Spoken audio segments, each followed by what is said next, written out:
American Craftsman podcast is sponsored by Hayfla. Hayfla offers a wide range of products and solutions for the woodworking and furniture making industries, from hinges and drawer slides to connectors and dowels, sandpaper, shop carts, wood glue, and everything in between. Exclusive product lines such as Lux LED lighting and Slido door hardware ensure that every project you create is built to last. Learn more at hayfla.com. I feel good. I keep forgetting about the James Brown that I stuck in there. Welcome back to the show. Yeah. Joined by our buddy Clinton today. Clinton Dorsey, is it Dorsey Millworks? Yeah, Dorsey Trim and Millwork. Dorsey Trim and Millwork. I guess we should give it to you to introduce yourself and tell everybody, about, who you are, what you do, and then we can talk about whatever. Yeah, so I'm Clinton Dorsey. I'm from Ridgewood, New Jersey, Bergen County, about 15 minutes from the GW Bridge. I own Dorsey Trim and Millwork. I've owned it for 5 years. Started out kind of just doing any kind of finished carpentry. One thing led to another. More people started asking for cabinets. Now I'm sitting on a 3,000 square foot cabinet shop where we fabricate mostly face frame inset cabinets, some overlay. Yeah. And actually I just kind of, I guess you could say merged with someone, where I'll be giving up the admin end of the business, which I'm more than thrilled. That sounds pretty good. Yeah. And I'm just going to be embracing my roots as a just carpenter, woodworker. A lot of good advantages. I'll be working in the field a little bit more, which is definitely something I've missed over the last few years of just every day in the shop and not even really doing our own installs that much anymore. So, which is totally fun with me, but yeah, there's something about just nailing some cedar shakes on scaffolding that I definitely miss. And maybe I'll get back to that a little bit. Yeah. It's like every trim carpenter's dream is to get into the shop, and then, then you get into the shop and then you miss, or you reminisce about the days of being on site, which I still do from time to time, but now I don't like leaving the shop. Yeah, we always say that. We always, like in a phrase in our shop, is the grass is always greener. You spend like 2 months in the shop, and then you're like, oh man, I really want to get in the field. And maybe like the first day or two is good. Then the third day, it might be 0 degrees outside, and you're lugging the tools down a flight of stairs in the basement. And it's a finished house. Try not to ding the walls, and you're like, get me back into the shop. Yeah. I've been going to White Opal, this salon, and it's been nice. It hasn't been laborious as an install because the space is totally raw. It's, you park right next to the door. So if you leave something in the van, you just walk out the door and get it. And there's nobody else working there. Yeah. So I've got this fantasy version of the install going right now in my head. Yeah. Well, think back to like the 2 months ago in Hoboken. Oh, brutal. Yeah. It's crazy. Yeah, those were rough. Parking 10 blocks away from the, double park in front of the apartment building, unload all your shit, then drive 12 blocks to park. Going up into the elevator 5 trips. Oh, man. Working in somebody's house, moving all their furniture out of the way. And You guys ever work in the city? Like in Manhattan or? No, we got a job that we're bidding right now in Brooklyn. Yeah. But we looked at the street. It's like a pretty wide street. It looks like there's decent parking. Brooklyn wise. Yeah. But yeah, no, never. Like if you reach out to us and it's in Manhattan or even Brooklyn, like each day of install, it's like got to tack on like $1,200 or something, because you got to drive all the way up there. You got to park. You're bound to get a ticket. Yeah. Your just day a is pain cut in like the in ass. half. Yeah. Oh yeah. Yeah. One of my first things I did when I started my own company, one of the guys that, which we can get into later how I started my own company, but one of the guys that told me, I got a ton of work, we'll split jobs, and it worked pretty well, but he got a call from someone in the city to do 56,000 feet of base in one of those, like, you know, the apartments. Yeah. They were like townhouses almost.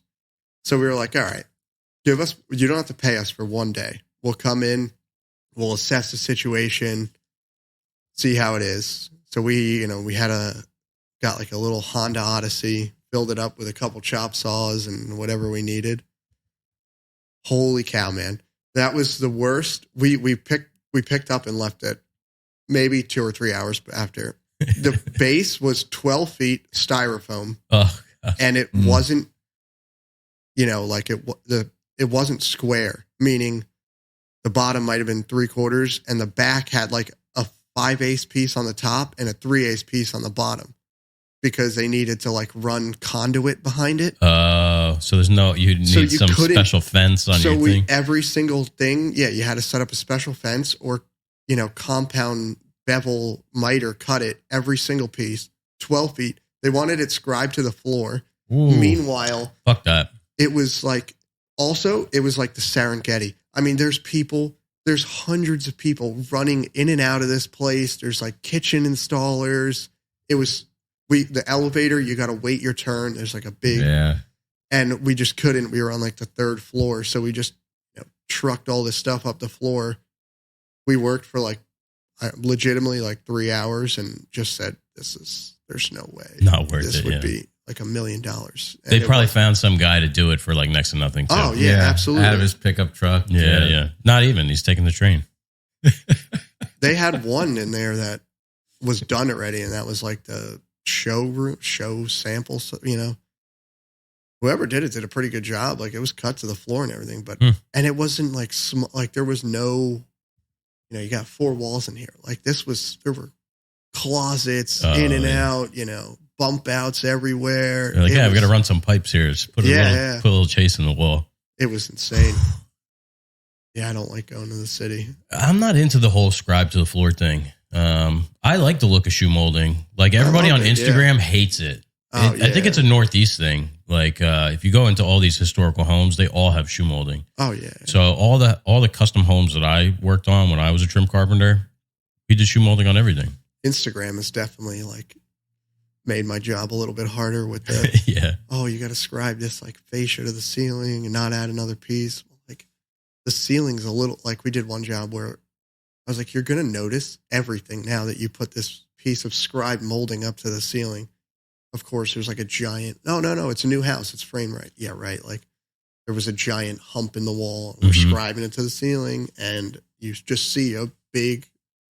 That's the problem is everybody wants everything built in and scribed in. Yeah. And half of the, like if you have a level 5 finish on the walls, okay, good. Yeah. Then it's going to look nice. But when you're dealing with just regular Joe Schmo or even, you know, these hot, quote unquote, high-end builders, you're just making it look worse because you have all these perfect straight lines of cabinetry that are tying into stuff that's not.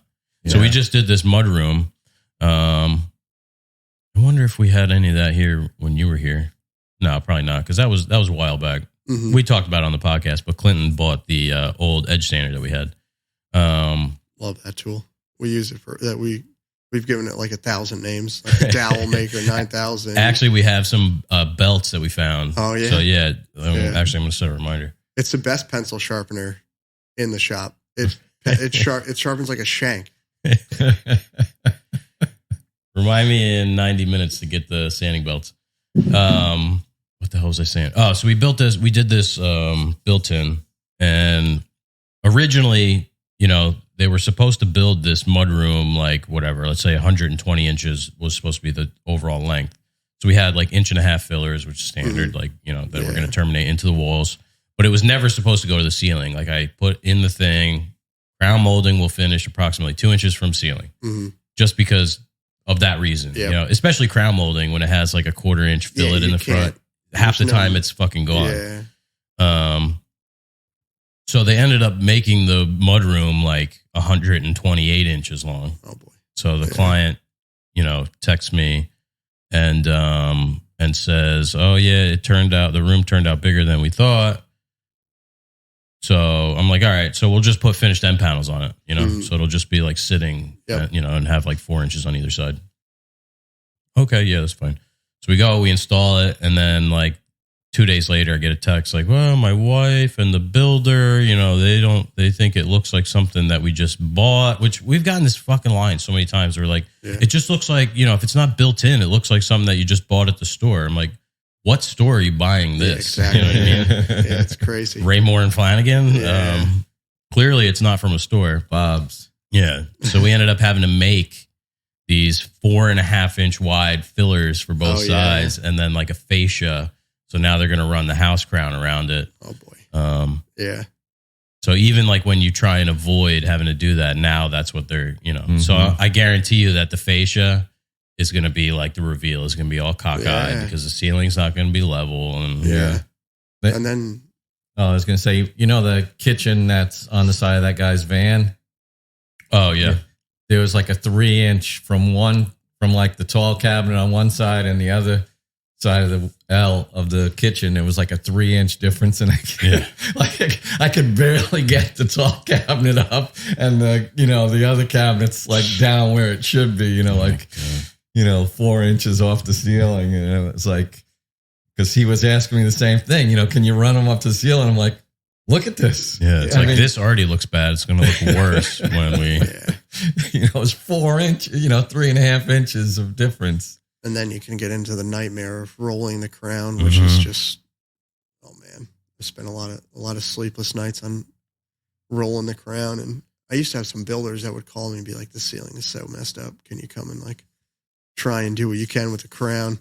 And you got to like plane the back. Well, I always cut crown on the flat, which is a hot controversial topic, but I always found it faster. But then that one you got to cut on the nested, which you can roll it, but only to a certain extent where it starts to look, you can't twist it so much. Right. Especially with these kitchens, a lot of times they come in, because these are always like Fabu wood, or they come in hard maple, which you can't roll at all. I was going to say, usually it's maple. Yeah. And you get it a lot like on the return on the upper where, where it's returning back to the wall. Yeah. So you've only got, from to the long point, say 18 inches. Yeah, exactly. You can't fucking roll 18 inches. Not a chance. Yeah. Yeah, it's brutal. And I definitely fell victim to when I first started to like the Instagram, like, no, this has to be scribed. And like, I used to build these cabinets with like 8-foot cabinets with like a 3-inch style that has to be scribed down. And like, that's such a pain in the ass. Just put a filler. Like what's the difference?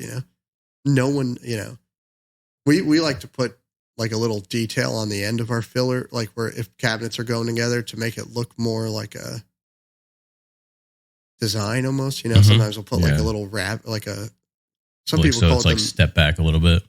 Yeah. There's just like a 1/16 by 1/16 groove. So there's like a little line there. It almost looks like some people like that like a little chamfer, Sometimes we do that. I think it looks a little better than just square. Yeah. Well, we like that, adding intentional, details so that it looks like this is on purpose. Yeah. One thing that I really love that someone told me was he used to call it the museum seam. So like we usually do face frames. So, we do like a 1/4 inch offset from our carcass to a face frame. Then you have the 3/4. So that leaves you with about like a 1/2 inch for the end panel. And then we would, you just overbuilt, you scribe to the wall a little bit. But the end panel that faces the face frame has a 1/8 by 1/8 deep groove. So it's just, your 3/4 face frame, then you got a 1/8 by 1/8 deep gap, and then you got your end panel. And that changed a lot. It looks a lot better. And then you don't have to worry about getting if your face frame is right, you don't have to get that line flush. 9:30 seconds instead of 1/8 or instead of 1/4. You're going to have, you see that so much on the end panel, but you don't see it if that 1/8 by 1/8 is there. Yeah, yeah. We all know that wood moves, and exactly. So if it looks perfect in the shop, odds are 6 months from now in the client's home, it's not going to look perfect anyway. Yeah, it's crazy how much. Even from the shop to the install, sometimes there's so many variables. Yeah. And, we're not working on like dead level surfaces here. Like you can mock up cabinets all you want in the shop, but unless you're doing it on some sort of platform that's like, it'd be nice to have like some like 10 by 20 platform that was like dead level in both directions. Yeah, I know, you know? one kid I know I talked to a lot who's a cabinet maker in Philly. They have a platform just like that where they mock everything up, Mm-hmm. and but still in the field it's not. I'm sure it's different. Yeah, Yeah, that it's interesting because you go from that to the home or the site. yeah, I'm not sure what advantage that gives you. Yeah, because the site is imperfect for sure. Mm-hmm. Instagram had really created sort of a toxic thing with this whole scribing thing, I feel. oh yeah, And my outlook was always like, anybody can do this. yeah, It just takes a little bit of time. yeah, But here's the thing. We were talking about it before with like, inset doors. Do you build them big and then scribe them to the opening, or just build them exact, build them to the opening and maybe make a little tweak if you have to. The clients are always beating us down on price as it is. Yeah. So it's like, you think I'm going to spend an hour on one scribe? You're out of your fucking mind. yeah, If you want to pay more, that's fine. But we're already giving you more than you're paying for. exactly. So like, if it needs to get, if it needs to have like a 30-second gap and get caulked, I'm fine with that. Mm-hmm. I have no problem admitting that. It doesn't need to be a razor tight scribe every single time. Like, if you can do it and it's, effective, if you can do it effectively in a time frame that makes sense, that's good. But like, you're not going to catch me there all day scribing these perfect, Yeah. And if that's it's why my going to like install- stone, we're going to figure out a way that we don't have to scribe something to stone. You know what I Yeah. mean? Really, the stone should be cut. Yeah, for sure. And it seems like it's just like an ego thing eventually where you're just like, no, I got to get this perfect for myself, And then that's why my installs take so long, because I just can't. A lot of times I'm just like, no, we got to scribe it again. Like, just. That's why I hate installs. Yeah. Because I'm so stressed about making it perfect. That Yeah, it's exactly. like, You could give it to an installer and they're done like in half the time and you come back. Yeah, I guess I see why. But the client is. They're ecstatic. flabbergasted. This looks so good, Like, Mm-hmm. It's like that little topper on the bench at Opal. I was like, I asked Jeff, how should I put this in? Like, should I use adhesive? He's like, no, just shoot it in. Yeah, just fucking nail it. They roll a little wax in there, and the client's like, wow, this looks great. Yeah. Oh, yeah. I've started to just. People be there with the lamello, tensos, snapping it in. Oh my God, you see that all over. With $10 in connectors and an extra at 90 minutes. Yeah. Easy. Those lamellas that's another thing that's getting all crazy with the lamellas. And Took me all like 5 minutes to put in. And, Save the time for the things that matter. yeah, exactly. The client is, and this is a commercial space. Client is never going to see 6 nail holes that are filled with wax in the top. And even if they did, from here to here, you can't see it. You'd have to be on top of it, examining. Looking straight down. Yeah. And that wax actually looked pretty good. I was surprised because, the pattern. Mm-hmm. But and it's going to be all jacked up in a month anyway, because they're going to get customers in there, going to be whacking it with the. they're putting upholstery up. You're not even going to see that thing. Yeah. Oh, they are? Yeah. I didn't know they were doing it in there. Yeah. That's what they Especially told me anyway. Mud room. Like you could put a mud room in that's finished, and then 1 month, all these shoes are over there. These kids are just painted white. into it. Yeah. The house cleaners are going to come crash the vacuum into the baseboard and. Yeah, exactly. Yeah, all the heel marks. Yeah. Oh, forget it. Yeah, it's crazy that. But yeah, I definitely fell victim to that for a while, and now I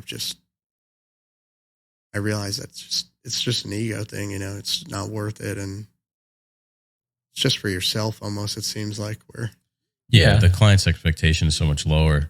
Yeah, and it's not like we're people might hear that and they're like, oh, you guys are ripping off the client. It's like, well, no, until people are ready to pay what it takes to do this work, why should we be giving it away for free? You know what I mean? Yeah, that's a good point. You have to give them what's proportional to what they paid. So, first and foremost, people want the design that they want and the materials that they want.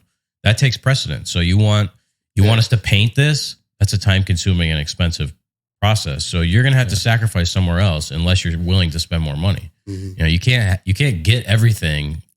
You can't get the price that you want, the finish, and have everything be 100% dead nuts perfect on install. Like, there has to be somewhere where you're making up that time. Are you guys still doing your own finishing? Yeah, we got into painting, and we're having issues with bubbles. Still, I don't know what it is. It's tough. It's a real. I remember I thought like, oh, I'll just spray this cabinet, and it came out just so horribly. And I was like, I guess that's why people do this on the side, or not on the side, but Exclusively. That's their own. Yeah. Yeah, you use a finisher, right? Yeah. Yeah. I go from a couple different ones, but I got one main guy now, Academy, one I was talking about. Yeah. This guy's pretty good. And he takes the time to, I know some finishers, you give them a piece and they don't even sand it or anything. They just spray it. But this guy really takes his time, and you can tell he's meticulous and he wants it to look as good as you want it to look, which is huge. Some of these people just spray and pray, Yeah. Yeah, we had Jackie from Timber. She's the finisher over there. It's a shop down the street. She was here yesterday.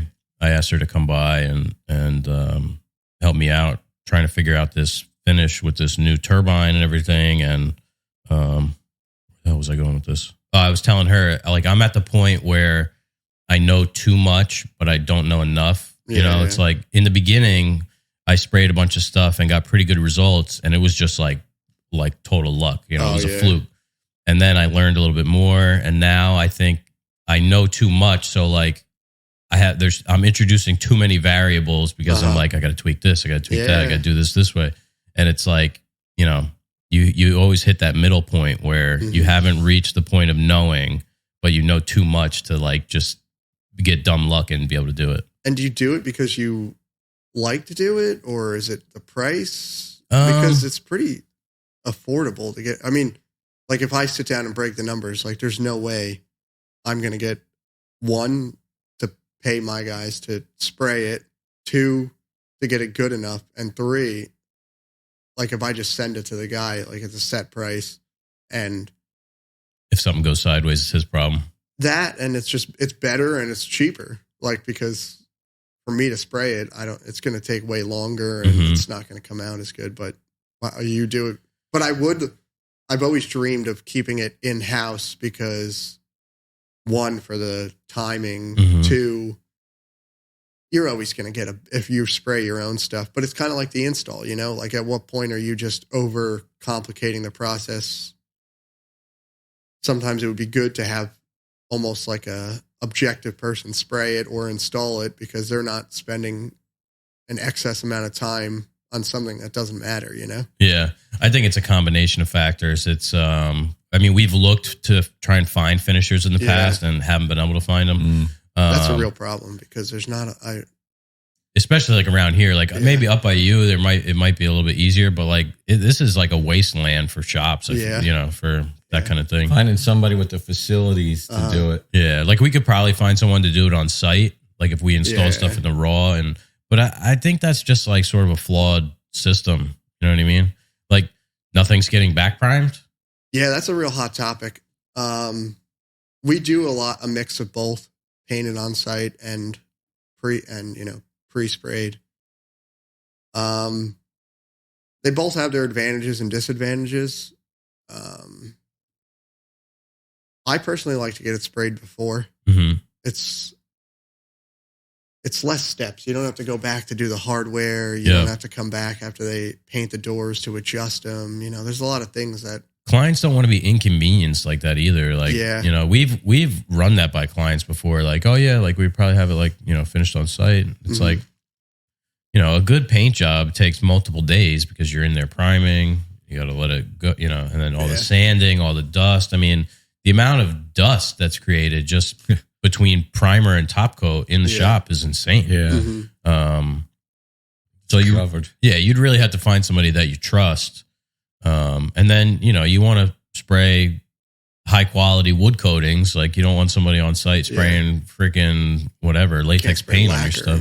Someone's house. Yeah. And another factor for us is always like, now we got to either have somebody pick all this stuff up or we got to bring it somewhere to them. And then like, what if you forget a part or you got to remake a part? Yeah. I'm the absolute worst with that. That's why it was good that my one finisher is pretty close. He used to be a lot closer in my old shop, but he's still 20 minutes away, which adds up a lot. But I'm forgetting parts all the time.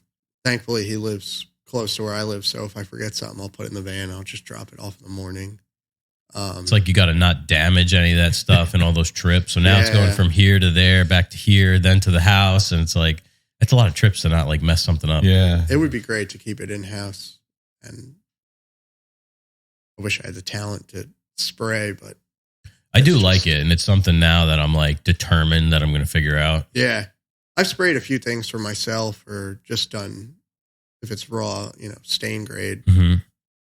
But, that's definitely something I'd be looking forward to in the future to at least hire someone that has the talent to do that, and you could kind of absorb his knowledge. And what do you guys do? Do you like close off the shop? Do you have a booth somewhere? I remember you had that. Yeah, we have a booth now. Yeah. So like until you get to like that final top coat, I feel like you can kind of be, you don't want to be making like insane amounts of dust and stuff, but like you can be fairly conservative with the amount of work that's going on in the shop. But then it's like that last coat, and we're using water-based stuff, so like it dries in like 10 minutes. Yeah. So it's like if you have like 10-minute window, like you can get something sprayed and put it on the rack, and 10 minutes later it's impervious to dust. Yeah, just hit it before lunch or something. Yeah. Yeah, that's definitely something I'll be looking at.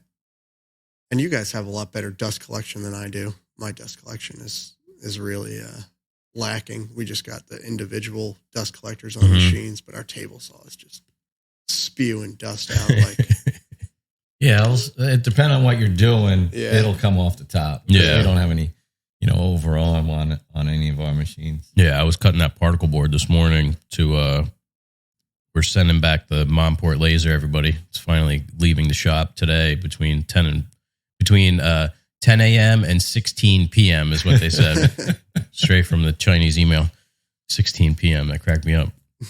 Or maybe it said 16 a.m. I forget. But it was 16 it's something. A big time window. Yeah. So yeah, that's leaving. But we forgot to put the honeycomb in there. So I was ripping this 3/4 particle board that came as dunnage. And yeah, it was throwing like an insane amount of dust off the top. You ever look at the overarm table saw ones? Yeah, they're just kind of like in the way. Yeah, you know? They're pretty expensive too. I saw like a pretty nice one. I think it was like $400. Yeah, it sounds like a lot. But at Tom's, he had that Excalibur one, the yellow, which is a pretty common one. This big yellow one, and it's like if I had $1 for every time I had to take that off for whatever cut I was doing. Yeah, Yeah, I have this thing like I want to see my hand all the way through on those small cuts. Because on our slider we have that, the shroud, and I'm, my one guy is like super dust minded. He's always putting that thing as close to it as possible, and I'm just lifting it up, putting it on the side. That's hard when you work with two different styles. He wears I should wear a respirator all the time, but. You guys wear masks? No, like when I'm spraying or like if I'm doing something that, like if I have to do a lot of something that's generating like a lot of dust, I'll put it on sometimes. But like I'm thankfully I'm feeling better today than I did yesterday. But like, so Rob had to rabbit all these white oak frames that are over there on Friday.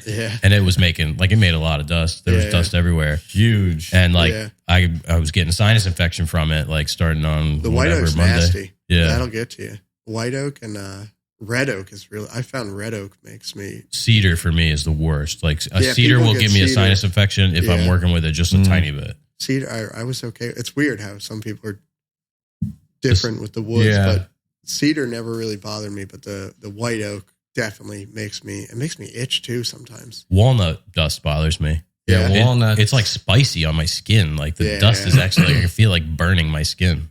Yeah, we just did a walnut island, and I love that wood. I love working with it. And yeah, it's nice to work with. Yeah. I like the look of white oak, but I hate working with it. Yeah. The splintering is just out of control. How many little splinters on the edge did you have to fix? A lot. Yeah. I mean, I could sand a lot of them down, but there's some where I'll put a little filler in there. But then you end up with this undulating, these undulating edges because you had to feather this one. Yeah, it's rough, and a couple there were like 3 or 4 where I had to like glue in a piece. Yeah, and it's not a very nice wood. No, especially very unforgiving. doing a process like that. It's And like we were just talking about, the color and quality is very inconsistent because it's crazy. the demand is so high and the supply is so low. Yeah. So was it on the RT? I forget. I was reading something or listening to something. They were talking about, so you have the veneer buyers are willing to pay the most for white oak. They're one, right? Yep. Then you have the stave makers for the barrels are number 2. They'll pay the second most, and then the third is for lumber. So it's like we're getting the third best. Yeah, I've heard that too. But yeah, my white oak quality is just it's really dropped, hasn't it? It's not even like quality. That's like a overstatement for what we're getting. What are you paying like a board foot for flat sawn? Cheap, I think, like $5 maybe. Yeah, is that in the rough or is that dressed? In the rough, I think. Yeah. I don't even buy dressed. I can't. Yeah. I've never been able to make it work, and that's like fourth quality. It's like if it's surfaced already, that's like even worse than the rough sawn. I don't know who's surfacing that stuff.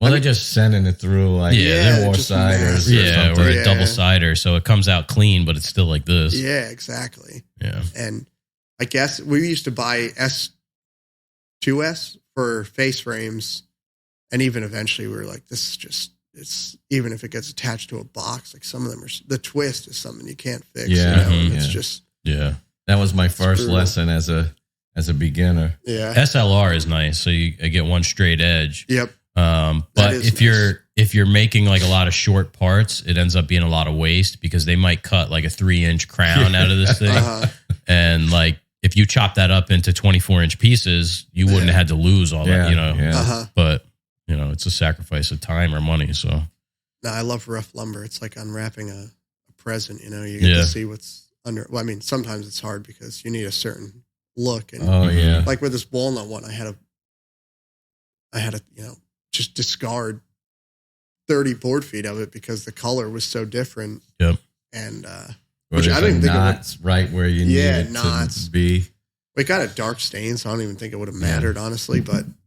You don't want to take the chance on it on a kitchen island. You get one spot that's yellow from the walnut, but I'll make a side project out of it or something. The white oak quality is, and it just seems like everyone wants white oak. It seems like the trend, the Instagram or designer trend is just make everything out of white oak. They want riffs on white oak, and they don't realize it's like, all right, well, it's gonna be like $11 a board foot cost. Yeah. So. I mean, they don't really understand the logistics of cutting it out of the tree. Exactly. Yeah. And I do love the riff saw though, but that is hard to source too. Mm-hmm. Where are you guys getting it? So we were buying from O'Shea Lumber in Glen Rock, Pennsylvania. And we, so our buddy Brian from RT Machine, where we got the bander, they started their own podcast. And they had Keith on from Lewis Lumber, which is local to them, like Bloomsburg kind of area, Pennsylvania. Yep. So we actually, these guys. Oh, nice. So when we went out to Hughesville to be on their podcast, we went to Lewis Lumber Products first, which was like, 10, 15 minutes away? Yeah. And Keith took us around. They have a full architectural millwork shop. They got Weinig molders and double-sided planers and wide belt sanders, freaking bandsaw that was like 18 feet tall with like a 6-inch wide blade on it.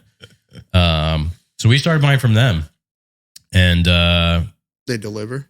Yeah. Good, So I think it's like $1,000 minimum for delivery out here. That goes so fast. Yeah. So we only ordered twice from them so far because we haven't been doing a lot of hardwood, but we got a couple hundred board feet of soft maple for painted stuff a while back, which was cheap. It was like $3 a board foot, and really nice. What I'm paying, actually. Yeah. It was like basically like hard maple. Not a lot of brown at all. That's good. I mean, it was really clear. It looked like hard maple. And we just recently got 300 board feet of that 5/4 flat sawn white oak, which was like I think $585 a board foot. Yeah, that's not bad, especially they deliver it, and I saw it was pretty nice quality. Yeah. And they own some of the what do they call it? Like the I wanted to say orchard for some reason. A forest? Yeah, like I think they have like a name for it. Not plantation. Yeah, I don't know. Something like that. Where they cut their own wood. Yeah. You know, so they own the mill, they own some of the trees, the mill, everything. So yeah, that'd be nice. Yeah, it's something because sourcing the riffs on white oak can be really hard but I'll have to check that place out. I use Monteith sometimes. Yeah, God.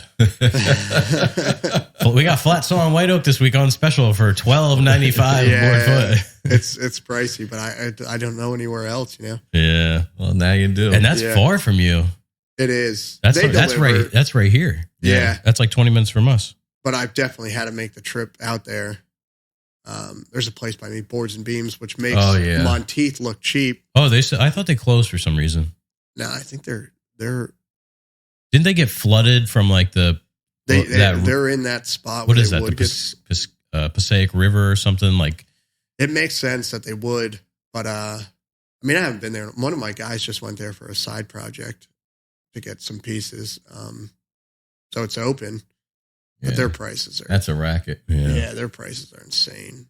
Well, you got like Atlantic Plywood sells lumber, and like I said, you had the same issues with Atlantic. I tried calling, and they just didn't seem like they wanted any of my business. So the guy like didn't even have anything to say for himself because I finally got a hold of somebody. I called like right at like 8:00. I'm like, I'm shocked I even got somebody. I'm like, I keep getting the voicemail and nobody's even calling me back. And I'm like, can you like give me the info for our outside sales rep? I was like, because somebody had told me that our sales rep left and is working for rugby now. Mm-hmm. And he's like, yeah, that's actually a position we're still trying to fill. Boy. So we don't even have a sales rep. Yeah. Nobody wants this. I know guys that have been trying to open accounts and they can't even open an account with Atlantic. I don't know what's going on, but I tried opening an account there like 4 years ago. I got the same story from people in Massachusetts, in Maine. Yeah. It's because they're all over, right? Yeah. Yeah. Rugby's all over, you know. They got a lot of It's not like the relationship we have with some of our other vendors. Yeah. Fez has been great, you know, big. I don't know if you buy from Fez, but but I've gotten a lot of recommendations for them. Great plywood distributor. Yeah. You know, we've had issues lately with Wilson Art, you know, like nothing's ever in stock. Yeah. We pick something out in the sample chain, which is supposed to be the quote unquote, these are what you stock. Yeah. And they never have it. And they're like, well, it'll be in like January 15th. I'm like, we're never planning that far ahead. Yeah, like I wish that, I wish I was that organized. Yeah. I need this like yesterday, you know? Yeah. Why don't you have it? Like, don't you understand cash flow? Like, you know, we're getting paid by the client to start the job. I'm ordering material now. It's not like I'm ordering material now for a job that's, and maybe that's our own fault, but it's hard to store all that stuff. And nobody's ever contacting us that far out. Unfortunately, I wish they would. Yeah, hey, we got to finish this job in 10 months. It's like, no, we got to be done in 8 weeks. Yeah, exactly. I always get those. Mm-hmm. Oh, can you know, now I've been answering the phone. Like, what's your timeline? We're 3.5 months out. 90% of the people are like, I need this in like 2 weeks. Yeah. We're the last in the chain. You know, they go through their own discovery process. Then maybe they bring in a designer or an architect. They get everything all ironed out, and then they go, okay, let's get somebody to execute. Yeah. Yep. And they think we're just waiting around to build their thing. Yeah. And that's one thing that I'm very excited to not have to really deal with anymore. That I'm going to work for someone that's on someone else's plate now. Mm-hmm. You know, I'm just in the shop or in the field like I guess I was meant to be, you know? Yeah. It doesn't. Well, like you say, the grass is always greener. It always makes me think back to the restaurant days when, you know, you're a line cook or a prep cook and you're thinking, oh man, if I'm working on the line, and then you're a line cook, oh man, I wish I was you know, like when I was a chef, I was like, some days I go, man, I wish I could just go chop onions again. Yeah. Yeah. Now you're going to be making stuff and something's going to happen. You say, oh, this dickhead in the office, how come we can't figure out the measurements? Or, you know.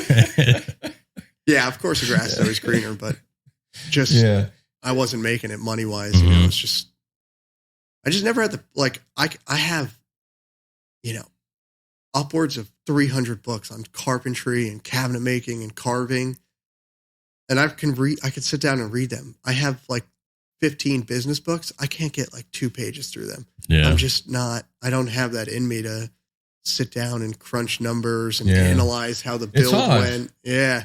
Well, and you're always trying to put out a fire in the shop, you know? Exactly, yeah. So it's like, where do you put your focus? Yeah. Because like our friend Corey out in Long Island. I was just listening to that on the way here. Yeah. Oh, that episode? Yeah, that was a good one. He said, he's went to school for all this and interned, and he always says, he wish he spent more time in the office and on that end of things as he was learning. Yeah. Yeah, I mean, I went to school. I went to TCNJ for finance, and I dropped out, but I do have an associate's in business and business administration, and that didn't do me any fucking good. Yeah. Yeah, it's a different part of your brain, I think. Yeah, and I never went, like, when I started, I was never like, I guess at points I was like, I want to open my business, be a big builder. But then the more I started working, the more I was like, I don't want to leave this. I don't want to. I know what builders do. They put out fires everywhere. They sit behind a desk, and one thing led to another. And someone said, "Hey, I got a ton of work. I'll support you while you open your own company." And I was like, "All right." And it was, you go from making, I think I was making $19 an hour to getting. You get all this money, and you're like, "Oh, sweet, I'm loaded." But you got to save it for a rainy day. Yeah, you never know. It's not. It's not like when you're working for someone, you get a paycheck every Friday or whatever day it is, and like. And you're always trying to tool up. You're like, how do we make this better? How do we make this easier? And then you gotta, you're always wanting to invest in new equipment. Yeah, I got a tool addiction, or at least I did when I had, especially when I first started. Like, oh, I need to buy this, I need to buy that. I got 15 different drills, and that was before I even had a cabinet. I mean, now they're useful, but before I even had a cabinet shop, just because I was like, oh, I got to try the new Makita, I got to try the one key Milwaukee, and but I like carving. I'm not very good at it, but the carving chisels, let me get one of those for $70. Let me get this one for 50, and it's little ones, but they add up so fast, Yeah. And it's like you need specific ones to do specific things. Yeah, exactly. I need a 9 sweep for this. Like, let me buy that, What kind of blades you using? 4. Like on your saws and stuff? Cheap ones. The only one that we use expensive, I guess our sliders, our slider one has, I don't remember the name of it, but it's a couple hundred, I think. What are you guys using? Well, we're going to have to tell you about our sponsor, Ridge Carbide. Yeah. When you need the right saw blade for the job, put your trust in Ridge Carbide tools. That's right. For over 50 years, Ridge Carbide has been producing industrial saw blades designed with exact specifications for the cutting results you expect. Before you buy, call Ridge Carbide and they'll help you determine the right tool that meets your needs and your budget. And after the sale, Ridge Carbide provides sharpening services for all your saw blades, dado sets, router bits, and jointer planer knives. Located in Kansas, Ridge Carbide Tools provides high-quality products with outstanding customer service at a fair price. What are you cutting? So we mainly use Everlast, which is actually like the parent company of Ridge Carbide, which is like their more industrial line. But we have Ridge Carbide, bunch of Ridge Carbide blades too. They're great, and they're not that expensive. No, and you get them sharpened. Oh yeah. I never did any of that stuff. I just buy the blade and discard it. Yeah. Oh yeah. I mean the expensive ones I'll get resharpened, but like the CMT 10-inch one, I don't like. I'm not sending that back to even the nice new CMT that's like made in Italy that's not orange. Which I hate. It's like if the blade is painted, it's like automatically it screams to me like this blade is bullshit. Yeah. John he actually lent one to us, and I hated that blade. Yeah. It was so loud and it threw so much dust off the top of the blade. I think I used a CMT that was not orange also.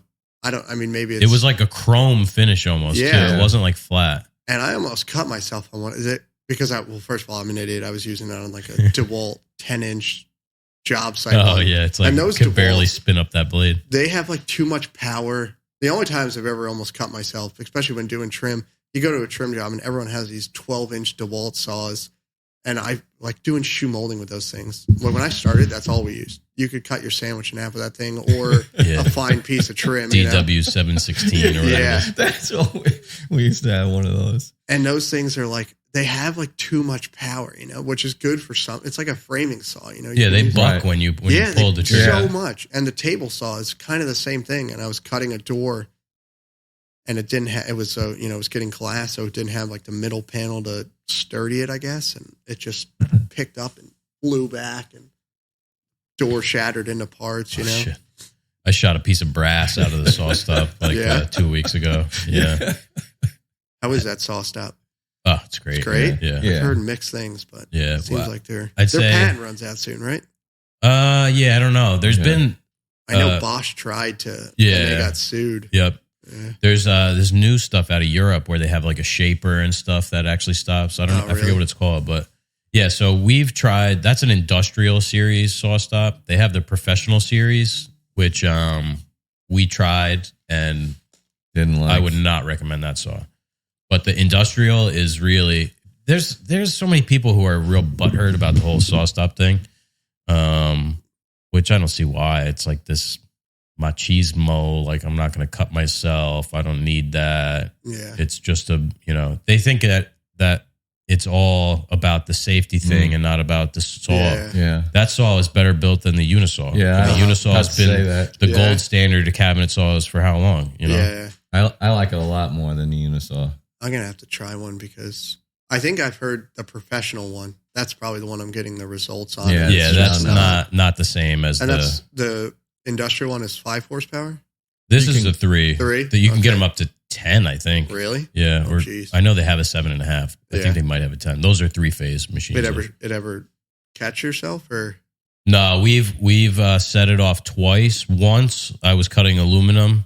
And there's a bypass mode where you can cut conductive. And it was like early in the morning. I was trying to get this bullshit done to deliver that morning. Oh, yeah. And I just didn't put it in bypass. So I set it off that. And then we must have been scary.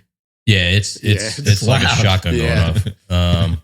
And then another time I was just cutting like cherry or something and it went off. And so I reached out to Saw Stop and they had me send the break in. And they're able to like read the data as to like what set it off. And there was like some kind of interference that happened with something. Yeah. And it's just set it off. No, I would love to get one because you can cut your hand at any time, Yeah. They've had close calls. It's just a nice machine. Yeah. I mean, after the podcast and check it out. Yeah, like if you're in the market for a new cabinet saw, I don't see any reason to not get it. Like it's a great saw. Like take the safety feature out and it's still a great saw. Yeah. Yeah, and then you get obviously the benefit of the safety feature. And I saw you guys have the slide attachment. How's that? Yeah, that's great. Yeah, for like cutting door parts and stuff. Cut square. Yeah. Oh yeah. That's really good. Yeah. That's a couple thousand itself, right? I think that was like maybe? like 1,000 or 1,200, something like that. That's not bad. Pays for itself really fast. It does. All in, it was like 5,500, I think, for the and we have the 52-inch fence with the 52-inch table, and it's a nice saw. Yeah, but you mentioned the Powermatic. I bought a Powermatic planer, and we sent it back. It just wasn't. That's what we have over there. Yeah, we have just the work PM15. Yeah. Some snipe. I mean, it's got to be sweet. It's just like a regular old. It's not. I used to think when I like first started, Powermatic was like, oh man, Powermatic. This is like the gold standard. Powermatic, the gold standard. It's just regular, crappy Taiwanese tools. We could not. We would join a piece dead straight. We were checking with Japanese lines. We'd run it through the planer, warped, and it wasn't. Oh, like it released tension. We got all the excuses in the books from we called. Oh, you're just taking off too much. Like, no, this is not. We had our DeWalt, our old DeWalt planer, and we could run the same piece through and it would come out straight. And the Powermatic, you don't have enough out feed support. Yeah. Like, that's not how that works. We have exactly the amount of outfeed support that it comes with. Yes. And I sent it back. They took it back, thankfully. But we got a Laguna now. It's pretty good. Works pretty well. Is it that, what are they, Shear Tech or whatever? I think so. It's got the helical head. Yep. Yeah. It's fast. I really like, and it comes out pretty straight. Very little snipe. You know, obviously there's always going to be snipe, but I wish we still had the old planer. which ones you used to have? We had a real time when a York 20-inch, which is just like the same grizzly shop fox pattern, you know. And so we bought a Oliver 20-inch helical head planer and the 5 horsepower shaper, and the planer was like a total lemon. We ended up having to send it back. Yeah. And it was like in the middle of COVID, and we had to just buy what we could get. So we went to Woodcraft and bought I think that's where I got it. Yeah, 15-inch Powermatic. Yeah, that's where I got mine. It was down in South Jersey. We went to Downington, Pennsylvania. Oh, okay. Yeah. I went to the one in, I think it was South Jersey, and they had a Powermatic. Oh, is it the one that just opened? It was pretty. It's very new. Yeah. Or is that a Rockler? It might be a Rockler. Yeah. That might be what it is. Where the hell is that? Not Hillsboro. Something like that, though. Yeah. But yeah, you ever seen those Japanese ones that they're like a true planer? Oh, where it takes up a sheet? Yeah. It's called, Super Surfacer. Yeah, the Super Surfacer. Yeah, those things are sweet. I think I just saw someone on Instagram got one, someone that I follow or something. But yeah, it's like this big blade like this that's on an angle. I love that stuff. I always watch, like, last night I was watching some Japanese guy carve. They work so differently. Yeah. It's crazy. This guy was carving something. He's got it on his, I think he's sitting down. He's got it on his leg, and he's just banging the chisel, like, and it's hitting his leg. I'm like, what the heck is going on here? You know, like, the socks with the toe. And yeah. I was watching something this morning. It was a guy, cutting a beam with a handsaw, and he's, It's great. I would love to go there. Quote unquote socks. Yeah. You ever watch Ishitani Furniture? No. On YouTube? He's I'll good. have to check him out. He's a more modern Japanese woodworker. Yeah. He's got a lot of older Japanese tools, like machines from like probably, I don't know, maybe like the 80s, 90s. When like Hitachi was making like industrial machines and stuff. His stuff's really good. Yeah, I love the old. I used to have a C10 FSH, the old Hitachi chop saw. Yeah. Oh man, that thing was a beauty. I could cut anything, and it was always, pretty straight and pretty are true. In demand right now. Oh yeah, Freddie Roman, Period Craftsman, posted I think yesterday a listing that he found. Somebody was selling one for $1,200. Yeah, wow, that's worth it. I mean, we have a Capex, which is another, controversy in and of itself, but it works really well for me. But we had to do a lot of work to it, and those are like, I bought it used, so it was like $1,200. But we bought the KSC 60, the cordless one? little How one. is it? It's nice. Yeah, Yeah. I'll have to try it out. Yeah, it's perfect for the job. Yeah, it's easy to like Hoboken. Yeah, it's on its own self-contained cart. The wings go onto the thing. You just roll it into the elevator, bring it upstairs. We got the Makita one that has the 2 batteries. The 10-inch one. Yeah. No, it's 7 1/4 or 7.5. We looked at that. Yeah, it only bevels one way, which is can be kind of annoying. That There's was obviously like ways to circumvent it. But one of the deal breakers for us. Yeah, people love the Milwaukee, or they did. I don't really follow tools as much as I used to because now everyone just says everything's great. Yeah. But I would like to try the Milwaukee. I think it's 7 1/4 that bevels both ways. Mm-hmm. I can't see it being very good for finished stuff, but Yeah, sometimes you just got to make a square cut, There's something about Milwaukee that I just don't trust for some reason. I don't know. I mean, it's based in nothing, but yeah, no, it's they're so bulky, and we have the 15 gauge cordless nailer. Yep. And we just have like an adapter to take Makita batteries because we have all Makita cordless stuff. And it works pretty good. We have the 16 or the 18 gauge cordless Milwaukee, and the thing's it's like carrying a bowling ball in your hand. But this thing is like it's like holding like a skill saw, like an actual like a skill 77 or whatever. It weighs like fires, 15 pounds. Yeah, all I care about is it firing. I used to have a Porter cable when they first came out, the cordless one.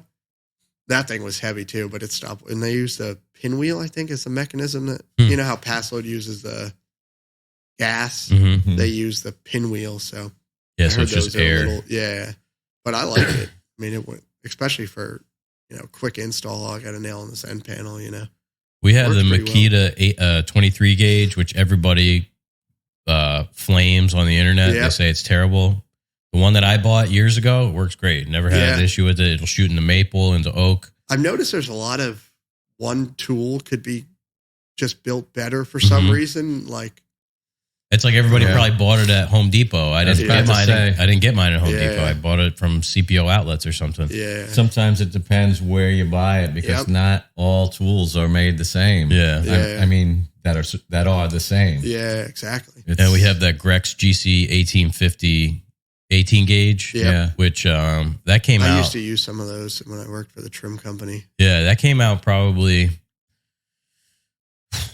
8 years ago now. Yeah, I was going to say 8-10 years ago. So the first one that I had, I bought it when it first came out because like they announced it and I was like, oh man, I was like, this is sweet. I'm like, I'm buying this. I remember it was like right around Christmas time. I spent like $500 or whatever on that. And I had a lot of problems with that. Really? But then I sent it back and they sent me a new one. No problems. I've always had problems with Grex. The 23 gauge is, I think it's the hardest nail gun to find. What do you get? What do you use for just the cordless one? We have in the shop, we have an old Porter cable that only goes up to an inch. But it works, right? I have a Hitachi that goes up to like 1 3/8 at home. I should just bring that here. It's just sitting in my garage. And that always worked pretty good. I have a Senko. I think it shoots up to like 2-inch pins. Yeah. But we really don't use the pin nailer. No. I hate pin nailers. Yeah. It's not great, but there's times, especially when I was doing a lot of trim, you need it, you know. We use a 21 gauge when I did trim a lot. And Cadex used to make their old model. I think I found it on Amazon when there were 5 left. And I got one. It's not, they made like a new model and it's way worse. But that thing shoots well. Yeah. It's a good gun. I've been interested in those. Everlast. I remember when they first came around, I don't know the brand. Yeah, they were, I think they might have been the first people to come out with a 21 gauge. But they kind of fell out of notoriety or whatever, I guess. It's like a Taiwanese brand. Yeah. I've heard that the ones in Japan are sweet, like the Makitas that you can buy over there because you don't have to use a lot of the safety. We always, I don't know what you guys do, but we always, find a way to bypass the safe. Like our guns, if you just shoot the nail, it comes out. K-Pax. Right. Yeah. Oh, the K-Pax. That's so stupid. That top, first thing I did was tape that. And then I don't know about the other K-Pax, but this has like a thumb thing on the, you have the top thing and then the trigger. There's like a thumb thing. Yep. I ripped it out with pliers. Yeah, we rip it off. And we shim the blade too, which is not. That I don't, I like having a blade guard on a miter saw. The problem, when I went to the company, all their blades were shimmed.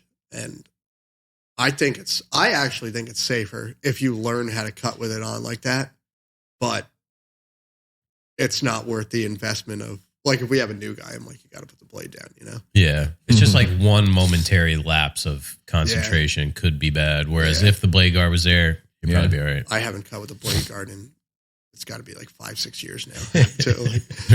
Remember that saw at Albarino? I was going to say that, yeah. So we used to, when we were working for the old shop, we worked with this commercial, like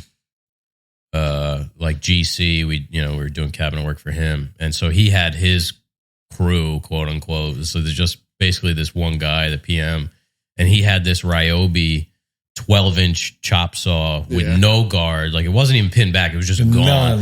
But it also opened up like way 180, a full 90 degrees. So you just had this 12-inch blade that was just, and it was always on the floor. Yeah. So it was just like right at like, stomach height where it would just like disembowel you. Like, you ever see those battle bots? Yeah. That's what it reminded me of. That's exactly what came to mind. Yeah. I love watching that show. Yeah. I wish they would just cut out so much of the. Yeah, they would just show them actually battling the bots, but now it's like that's why I have to record it. Yeah, just go straight to the Discovery. Fight. I love following those. Jamie guys. likes that. Hunter likes to watch it with him. Yeah.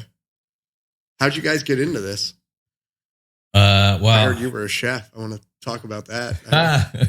Yeah, well, I started in the restaurant industry too. Like I was like a waiter, bartender. I did like some little bit of management, and then Sandy hit, and the place I was working was like totally destroyed, basically.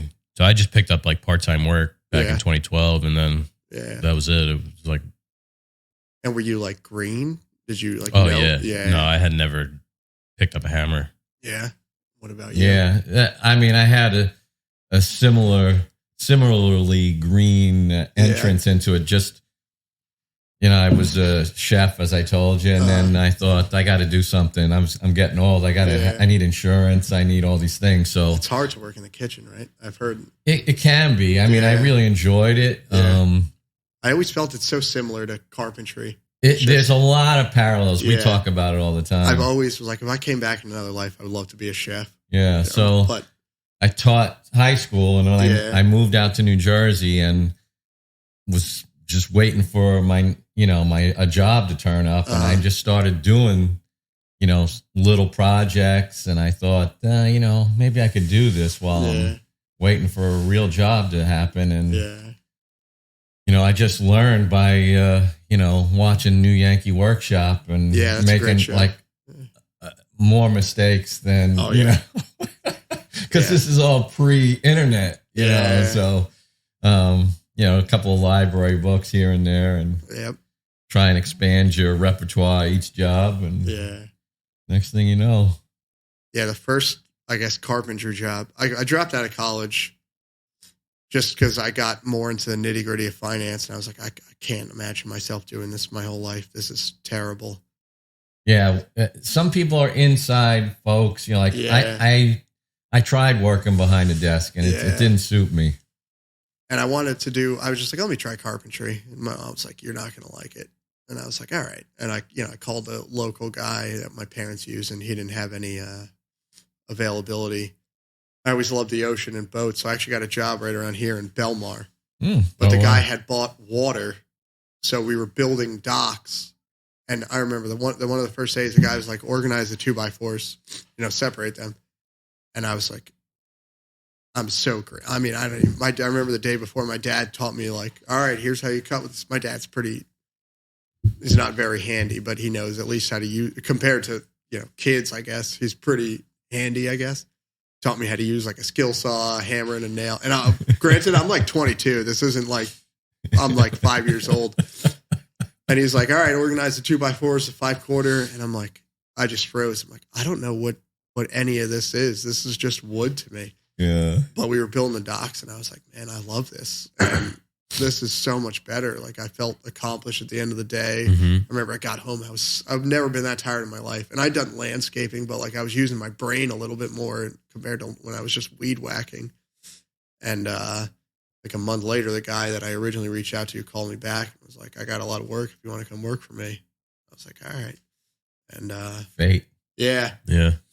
Fate. And had a couple really good mentors in terms of, carpentry and more I didn't really do that much cabinetry till I opened my own business, because just more people, can you build me a bookcase? Like, yeah, I could do that. And then, can you build me a kitchen? A couple of years later, and it's like, well, which is why I wish sometimes I worked for, just because I think I can build anything, but like so many people just know faster ways and more efficient ways to do it. Like when I came back here, we only use the hay full of legs now. I can't believe I ever made a cabinet. They're so good. It's so much better, so much faster. You use less plywood, and you can go up and down. Like being able to go down is so important on an install, And you were just like, I'm not going to take the cabinet out and scribe the bottom of it, God, That's and you could insane. change out the legs, if you really need to. You could put that shorter leg on there. Sometimes you get into these houses and the floor is totally jacked. Yeah, especially like in the city. I did a closet install in the city in the old shop, and on 6 feet the floor was out 1.5 inches. Like, it's crazy. Yeah. Even at Opal, that short run of shallow cabinets, it's like 1.5 inches difference from one side to the other. God, it's like less than that's like 6 feet. It is, because when I took the notes and I brought them back and I was cutting the toe, I was like, is this right? Because it was like it was such a dramatic thing. Yeah. And I was like, well, this is what I wrote down. Yeah. Yeah, we use a lot of times we use one of their smaller ones, but if we need to build it down, we'll just put a 4x4 block of whatever, maybe 2 3/4, an inch, 1/2 inch. They make them up to like 8 inches. We use them on these banquettes that we built. Yeah, we used 7-inch one, or something. One's really big for this job that we're on now. They're pretty strong. Yeah. Oh yeah. Yeah. You could stand up a pantry cabinet onto the legs and they won't break off. Oh, we've broken a lot of them, but the Hayflow ones. Yeah. Really? I mean, granted, these cabinets were like 10 feet tall. Yeah. And one of the things that the only thing I don't care for is they don't. 1.25 inch is not long enough to screw, and 1 5/8 is too long to screw them we in. use 1.5 inch. And we don't really. I never really have 1.5 inch. Well, now I do because of the Hayflow legs, Right. but we didn't have 1.5 inch legs. But now we have. I mean, 1.5 inch screws. But now we stock 1.5 inch for just that purpose, really. An 1.5 inch, like if you overdrive the Oh, screw, yeah, it's it'll gonna, go so through. you got to Yeah. be like right on. Yeah. And the plastic is, on the plates, it's Soft. like you will overdrive it. And actually, on an island, we just sent, someone else was installing. He was like, "What do you think if I just drill instead of putting the blocking on the floor?" He just screwed the legs into the ground, the turning part. Thing's not moving, And I was like, "That's a good idea." Yeah, and then you just sit it on top. Yeah, use like a little washer on top of the. No, like the legs were on the cabinet already, Right. and the part that turns on the bottom, he got it all, level, square, plumb, whatever. And then just took like a wash, fasten it to the just ground. fasten that leg to the ground. Oh, yeah. And I was like, that's a much easier process than screwing some 2x4s to the ground, Yeah. I was like, that's a great idea. Yeah. Huh. You could even do it in tile. If you could get the drill bit back there. Yeah. But, You might have to do it before. Yeah. But I hate screwing into tile. It's brutal. yeah. I just don't like screwing into anything that I don't know what's behind there. That's Yeah. another reason I hate installs. It's like, Oh, yeah. the day is going to come where you hit something inside the wall. It doesn't Yeah. matter how careful you Yeah. are. Like, Yeah. it's going to happen. It's happened to everybody. I've hit a few things. Nothing like, I was in a house once and some kid was making like a cover for where all the baseboard heater, not the baseboard, the floor heat comes through. Oh, yeah. And he's making a box for it, and he's putting little nailers in so it can just be screwed in, removed. Puts a 2.5 inch nail through the floor. Under, it's in a beautiful house in Franklin Lakes, and underneath there's a walnut inlaid floor, and water is just pouring through the ceiling. It's brutal. Oh my God. That's why we Yeah. have insurance. Yep. Yeah, it's so easy to just take your mind off something and just nail it. Pocket doors, they're always Mhm. you shoot a 2 inch nail through there, and Yep. the door gets stuck. Oh, man. Yeah, it's crazy. So what do you got on the bench over there? And We're working on a bunch of projects for a house in Hallworth. I think we had talked about that. That's the one that we bid too. Yeah. That I comically undercut underbid, us. Oh, yeah. That was so long ago that I. Yeah, that was a long time ago. Yeah. No, that one's in there. I got like 8 projects left before I go, but 8 units. There's like 3 projects. A couple of them have couple different units. Before I'm hoping to start over there end of January, Mm-hmm. the new job, and really looking forward to that. Getting So you're closing up your shop and going to work. Are you going to be a partner or are you just an employee? now just an employee. Yeah, so you're going to Yeah. be like the shop foreman, basically. Shop foreman. Yeah. My foreman's coming with me. Nice. So just continuing what we're doing now, but over there, get a much more steady paycheck. Mm-hmm. Less stress. Hopefully, yeah. I mean, I'm always the guy that's going to Yeah. be waking up in the middle of I was the night gonna thinking say, about yeah. something. if you It makes you a good stress, employee, though. you stress. Yeah. But I've been in that spot where I was waking up in the middle of the night, and compared to that, if that's a 10, owning your own business is like 100,000, because I got to make payroll, I got to get this guy, Mm-hmm. At least over there, I know I'm getting and I don't mind working, you guys work 70 hours a week, I work. Sometimes, yeah. Yeah. Like I said to you, I worked 3:30 in the morning the other day. It was just, sometimes you just got to get it done, and Yeah. Yeah. Like, client doesn't care. yeah. They don't care what it takes No, for you to get it exactly, done. yeah. They just want it done. Yeah. And the problem is, like, I could be like, well, fuck the client, but there's another client and another 2 clients, another 3 clients down the line that are going to get screwed. So Yep. you can't screw all these people. It's like, Yeah. you just got to buckle down and get it out. It's like, it is what it is. It's the nature of the business. Yeah. It And, is. Definitely for deadlines sure. are part of it. Yeah. And I I don't mind doing that if I'm making a decent amount of money, but I'm paying myself like a couple $100 a week, you know, like I'm literally like a slave labor, you know, like, you're preaching to the choir. Yeah. I wouldn't be able to do like, wouldn't be legal if I didn't own this business, you know? Yeah. Everybody thinks it's oh, that's the word. Like candy canes. Yeah. And People just roses. instantly think you're the owner and you're making like so much money. And or you got to do some time material and you're like, oh yeah, it's, this much an hour. And they think you're making that an hour. It's like, no, not even like close. A fraction of that. Yeah. I mean, just the shop, I'm sure your guys is paying a lot, you know? Yeah. The overhead's pretty devastating. So how far out are you guys? Right now, not very. We've never been like really that far out. I think at the most we were like 6 months out at one point. And do you think that's from giving correct prices? Because sometimes I'll be like 4 months ago, I sent out 10 bids and like 12 of them came back. Yes. And it was just, they're like, yeah, we'll do it. And we're going to add on this other stuff too. Yeah, exactly. And I just must have underbid. But we're always faced with the challenge of, oh man, especially once we got the new shop where we're just taking on a bunch of new, bigger projects that are taking longer than we think. But why do you think you priced correctly? I think, since moving, we're still getting like a foothold on, like when we left the other shop, that's when we were the furthest out, and there's only so much work that you can do in a shop that size. So it's, it's easy to get 6 months out in a small shop because you can only do one job at a time. And it's like, now we were here and it's like at one point we had like 12 jobs running at once. But just because we can take on more work now, it's like now we're back to where like we're not as far out. But I think eventually, it'll get there. But and what's your guys' work process? Do you each have your own project? You're working on one together? Kind of. I mean, it works out. I think kind of a lot like that, where it's like one person takes ownership of one job, and then you guys are both owners, right? Yeah. But we'll do specific tasks. Like I'll break down the lumber a lot. Jeff does a lot of the drawing. Yeah.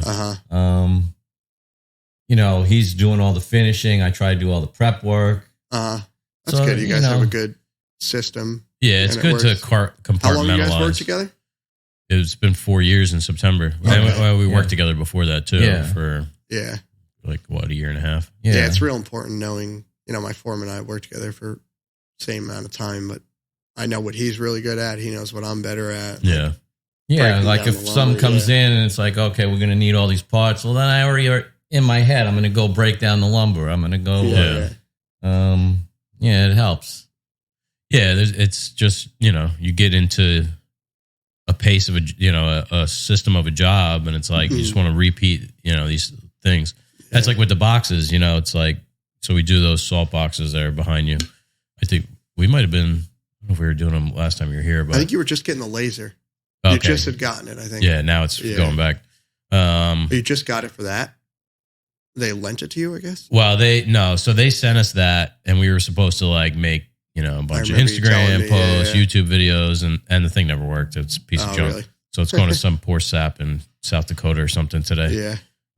I thought it was going back to China, to the company, but I messaged the guy because they sent me like the bill of lading, and I saw the guy's name. And actually, we had talked on Instagram before, and I was like, it looks like we're sending you a laser today.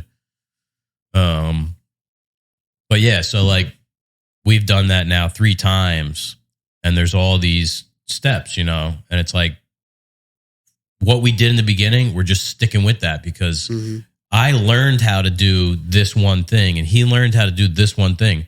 Why are we going to now mix it up? And now he's got to learn what I did and I got to learn what he did. It's not worth it. It's not worth it. You know? How many of those you guys make? A lot, right? We made 1,000 the first time. Then we made 500 and we just made 650. Yeah. Wow. And there was extras on all those too. Yeah. So, then like we probably made like 2,300 or something. Oh, wow. Yeah. You learn. Yeah, it's good. Your part and your part. Yeah. Because that'll really shorten the time down. Yeah. Yeah. And it's good for you mentally too. So you can gauge what's going on. Yeah. You guys got any cool projects in the work or you just pumping out? What do you guys mainly do? Because you're like furniture and... Yeah, we've been doing like a bunch of like commercial stuff lately. Yeah. Like reception desks or no, like more just like we're doing a salon build out. We're doing a coffee place, like a banquette and some other stuff for that. Like all melamine, high pressure laminate kind of stuff. You like working with that stuff?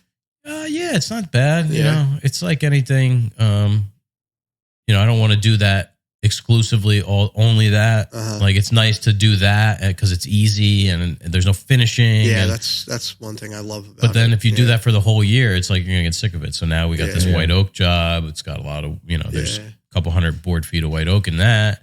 So it's nice to do both. How thick were those white oak doors? 1 inch? Yeah. Yeah. They look super beefy, like even more than 1 inch for some reason. The proportions on all that. Actually, I'll pull up the drawing so you can see what we're making. What do you use to draw? This is Fusion 360. I've heard of it. So we're working on, we got this in the shop right now, a little window seat. It's white oak. Oh, that's nice. White oak top. Oh, that's all white oak? Yeah, the top. And then this will all be painted. You know, maple face frame. Double refined MDF doors. This is the commercial, like little bar thing. And the banquette. It's like a 24-foot long banquette. And that's all melamine? Yeah. It's an Egger pattern. Is it hinged? Nope. It's just going to be... Just, yeah. I hate those. Like, I know. There's just no... I have never found like a...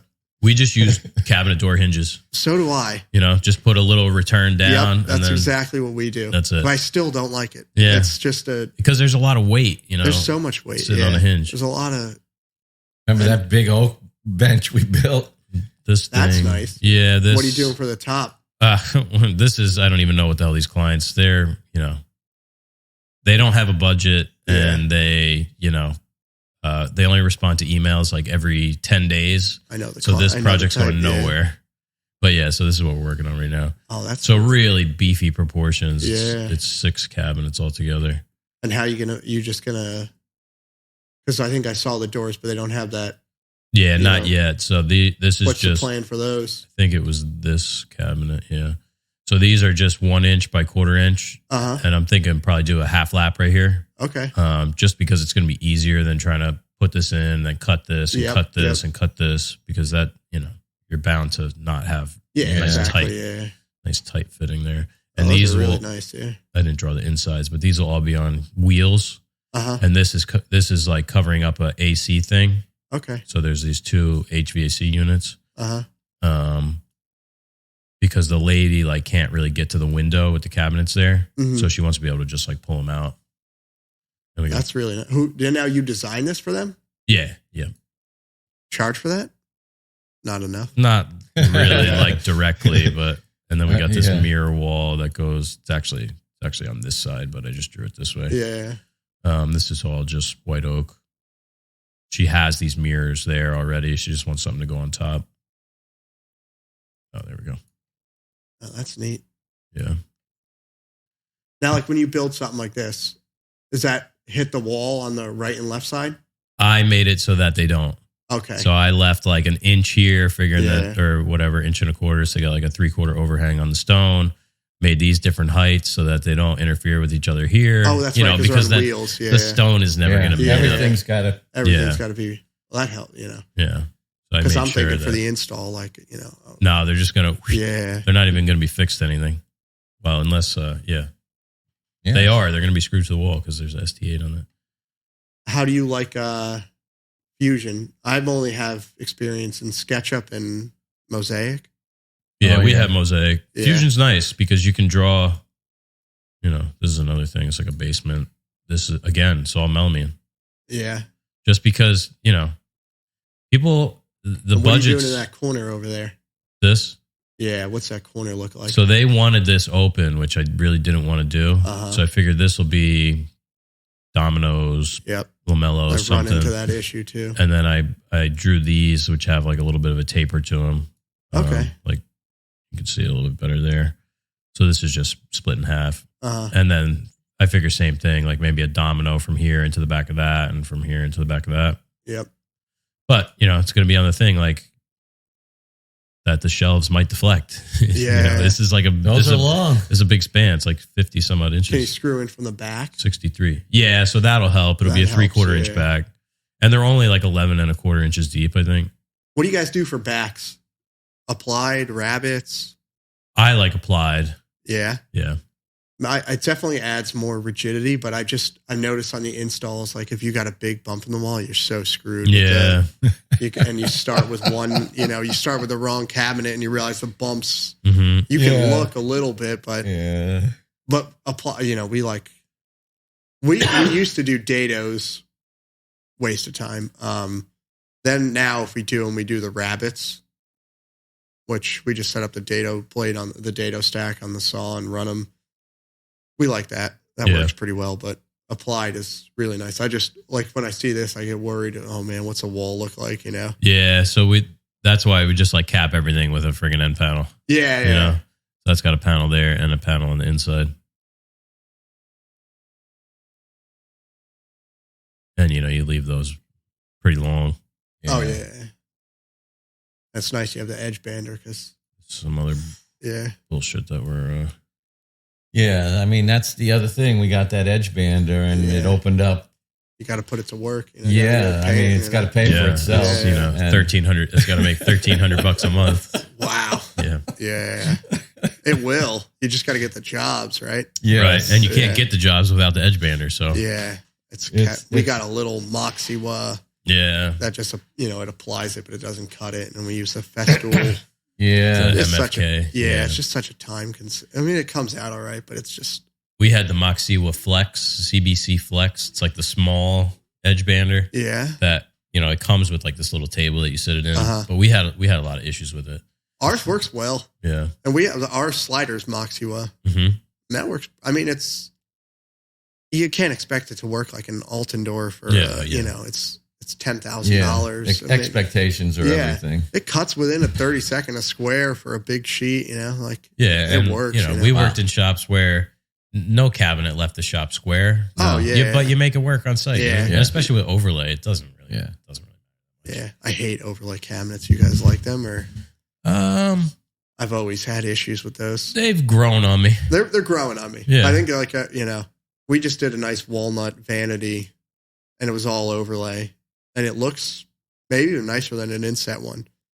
It all depends on the design and, because there's that way to do it where it's just covering up openings. Yeah, and then there's a way to make it look. It looks inset, and it's easier to build than inset, but just always with things not being square or, the plywood, especially if you got a deep overlay cabinet, 24-inch rip, and then your plywood is, how you fixing that, It's just. I always liked, we learned on face frames, and I'm old school like that, where I love the face frame, but that's how I learned as well. Yeah. It took me a while to wrap my head. I know it was funny because everybody said, it's so much overlay's easier. And I was like trying to do this math in my head. Especially uppers where there's no, uppers where there's no, what am I trying to say here? There's no underneath cabinet. So if you have like a kitchen upper, like the uppers, you got to like split the atom to get like a decent transition on the bottom. You got to add the piece. Oh. You got to make the bottom full. Yeah, exactly. Or edge band the bottoms of the sides. Yep. How they're going to. We always just put if let's just say we want a 32-inch door, we'll make the cabinet 31 and a half or 31, and then we put a 1-inch just piece on the bottom. Like a light rail kind of thing? A light rail, yeah. But the door covers it. Okay. So the door will be, 30 3/4 for the gaps. And then underneath that, we'll put a scab just to cover the joinery or whatever's under there. But still, it's just then the end panel has to go down. It's just such a nightmare. I like trying to sell face frame. Mm-hmm. It's a little more work, but. It's another situation for us where it's like people just don't want to pay, No. Yeah. They want a look. They don't care if it's inset or if it's overlay, but they don't even know the difference. They want this look for this price. It's like, well, here's what you get. Yeah. Here's what you can afford with that budget. The drawer box was our first big pill to swallow. Well, you buy them? Well, we were making them, yeah. Dovetailed? Yeah. Yeah. Jeez. 3/4 inch hard Holy maple moly. through dovetail. Hand cut, or you use using a router jig. Yeah. You know the Keller Keller. jig. Yeah, which did it work well? Oh yeah. Yeah. It made beautiful drawers, and we were like not using glue ups. Yeah. You know, using full clear sides. Oh man.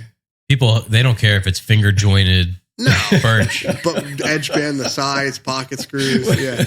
We were like, this is a drawer box. Yeah. And, you know, they're like the drawer box manufacturers would tell us, people don't care. And we were like, no, they do. They do. And then, of course, come How learn, much were you spending on don't. each time on the drawer box, you know? I mean, it had to charge the client like, you know, upwards of like $500 a drawer. Yeah. Like, Holy moly. Yeah. I could do like 20 boxes in about a week.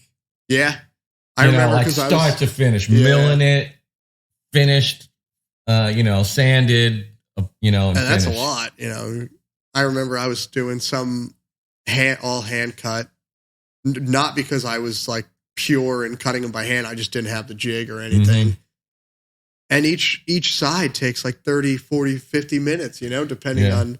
And these are small too. These were like 5-inch drawer boxes. Mm-hmm. Like this would take forever. Yeah, the jig is fast. Cutting the dovetails was probably the fastest part of it. Yeah. But then you have to assemble it. You have to cut the bottom. You have to, you know, and you got to set up for each side. You know, so if you have a 4-inch drawer, an 8-inch drawer, a 12-inch drawer, you got to set up. Different. Where are you guys buying them now? Or are you still making them? No, we're not making them. Either we're from buying them.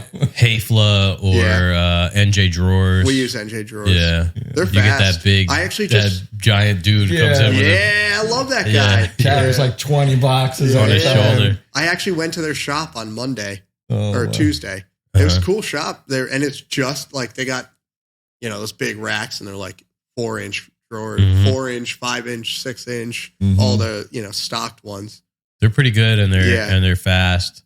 Yep. The Hafla drawers are nice too, though. Do they finish the? I know I know someone that has a big problem with they don't finish the joints, like they finish it before assembly. Yep. Yeah. You can. Does Hafla have it finished? You can. It's the same with NJ drawers. You could pay extra to have it finished after. Okay. Yeah.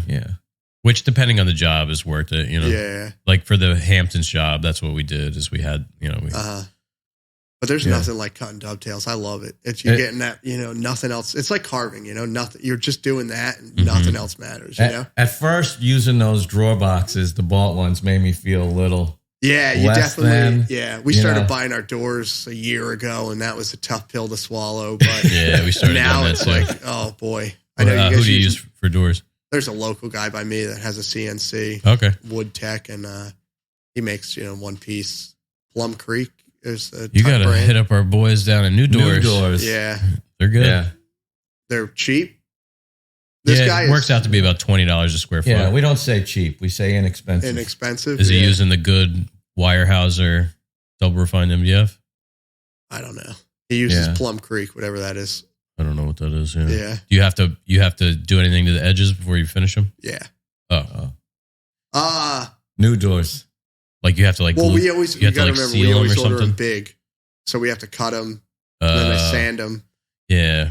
Well, if you're getting them from him, you don't have to order them big because he's going to CNC them to those exact. Yeah, but I can't trust our face range, especially like you got to remember we're having other people.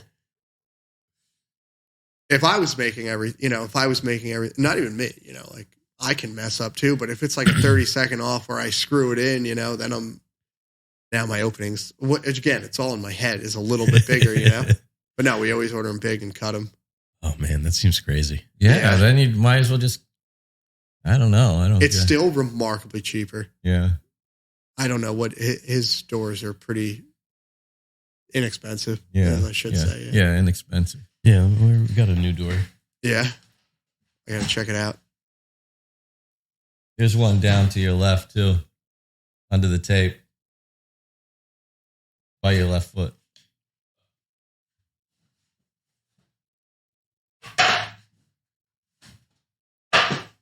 Yeah. So that top one's painted, the bottom one's primed. Do they all come primed, or can you get them raw? Not that it matters, but You could, but they have Yeah. a flat line CNC spray system, so they just You can't beat that. And you can see it's on the back of that one. It's new NU. Yeah, so like you don't have to do anything to the edges or anything. You just prime them, and They're all rounded and everything. Yeah. Wow. Yep. Yeah, they come just like that. You can't beat that, no. No. Yeah, so that's $20 a square foot primed, and they'll paint them for you if you want. Yeah. Yeah, whatever custom color you want. Wow. I have to look into this. They're nice, I'm telling you. Yeah. Good guys. Yeah. What do you guys use on the? What is this? A 1/8 round over on the side? I always use I don't know. 16th. I think it's maybe like a 3/32 kind of. Mm-hmm. Somewhere in between, Yeah, they run them through like a brush sander to do that. Yeah. Yeah, some of those shops are crazy. Where they just make one thing. It's cool to see the niche machinery that they have just to do all that stuff. Yeah. And that's why they're so much cheaper than you making them. You know, they just got machines that do everything. Yeah. And what do they say? Processes. Yeah, systems. Yeah. Yep. Systems. Yeah, no, but that's definitely something. I got to start ordering them the exact size because. And they're like, you order them today, like you'll have them. Well, today's Thursday. They're like 2 days. Like you, Really? Yeah. Oh yeah. Where are they based out of? They're down in like West Berlin, Voorhees kind of area. Okay. And they just ship like FedEx, so just show up they just show up in 2 days. I'm gonna open an account today then. Yeah. I'll call them. They have the same system as NJ Drawers. It's like all Moxie. Uh-huh. So if you're used to like ordering through that, it's exactly the same. Yeah. Yeah. I do Super like easy. NJ Drawers ordering system too. Some of these other ones I use, like I use a couple like Meridian. Meridian's brutal. It's like, what do you fill out this form. Yeah. It's like, what do you Every mean? time, I know. And you gotta like send a quote, and then they like. Then they Who's send your it back to you. Who's your salesman, Carl? I think so. Yeah. Yeah, Does he bring you baked goods? He's never come to me. Oh wow. I think he was supposed to. I was supposed to set something up, but now that I'm leaving, I'm not even. Yeah. He's a nice guy. And Katie was Katie. Yeah, but it's not Katie anymore. It's now somebody else. I did some with that paper. That must have been recent because I was calling her maybe Nicole. a few months ago. Yeah, Nicole is the new. Yeah, they're like doing some like They're shuffling the deck.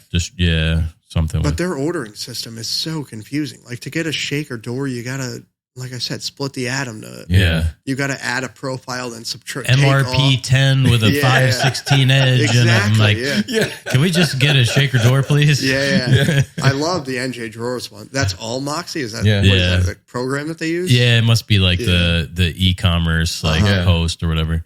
Yeah, those are great. That would be great for new doors. Yeah. Their site's good too. Like, let's say you're doing an estimate. Yeah, You can plug in all your stuff and and it'll give you the price right up front. That's another horrible thing with Meridian too. Yeah, it's like 3 days. Yeah, they're pretty expensive too. We ordered some doors from them. They were really nice. The MDF doors. I even looked at them for ordering face frames. You guys ever order face frames? No. I looked into it, but that was just. I didn't find it worth it, you know. Wasn't as cheap as I thought it was going to be. They go together so fast. Yeah. What takes the most time is milling up 1.5 inches by whatever material, you know? Yeah, of course, yeah. But, I always try to look to see what I could sub out. And some things make sense and some things don't. I had a guy that I was like, he was almost like a mentor. He ran like 100-person shop in Manhattan. It was Union. Wow. And this dude's done like $10 million full Hiltons and everything. But that guy, like, no, they did everything sub. Order face frames, but like, it's just such a different scale, you know? Yeah. And they always use poplar, you know? Like, I hate poplar. Poplar paint's so bad. And it's just everything's wrong. Like, it's never not, I guess you could find a nice piece, but. It's expensive too. Like, poplar is like the same price as maple. Yeah. And I hate maple too, but you ever use beech? No, but I want to. Compressor. Yeah. Beech is good? I know a couple guys. We've never used it, but I know a couple guys that use that for painting stuff. Really? Yeah. Comes in the same dimension. You can get rough beech. Yeah. Yeah. I wonder where. I don't know where they're getting it.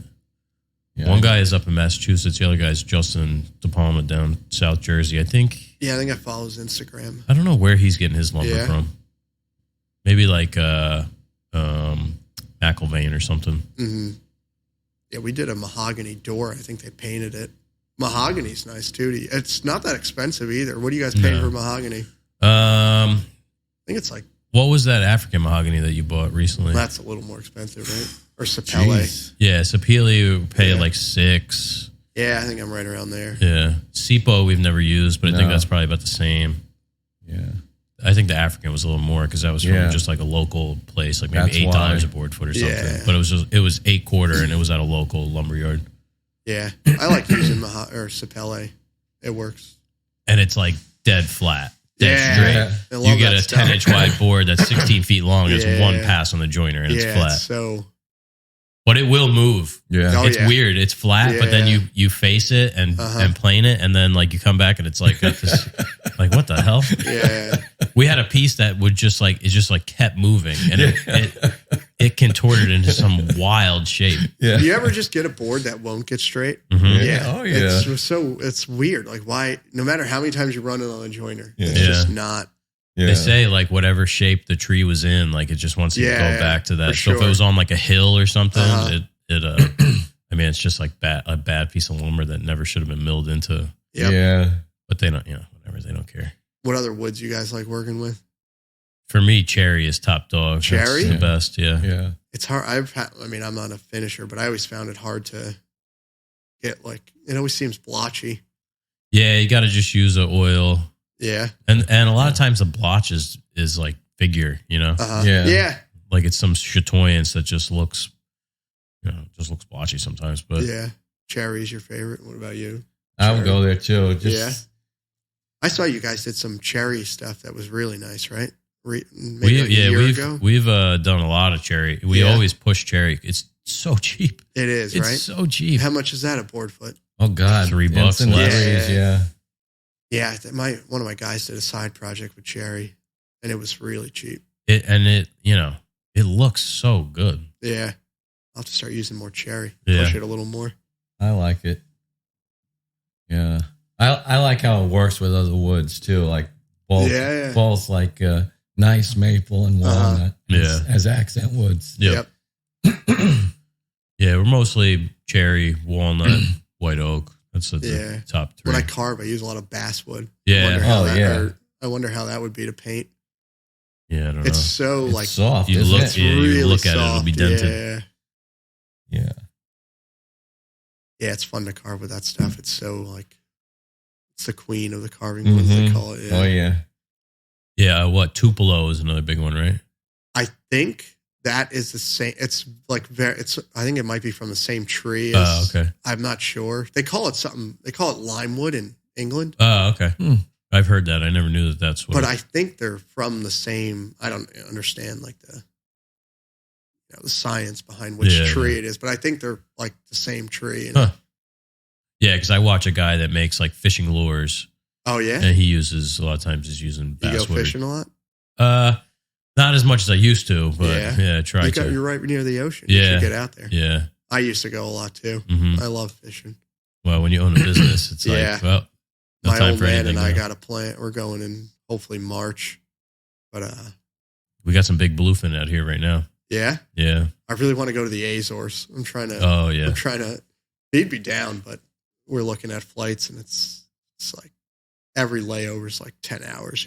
Oh geez. You can't fly direct. Where do you fly? Spain or? I think all of them go to Portugal. Portugal. Yeah, because it's a Portuguese island. Yeah. I'd love to do like Patagonia or something like that. Oh man, I just went. I mean, I went to Brazil in May.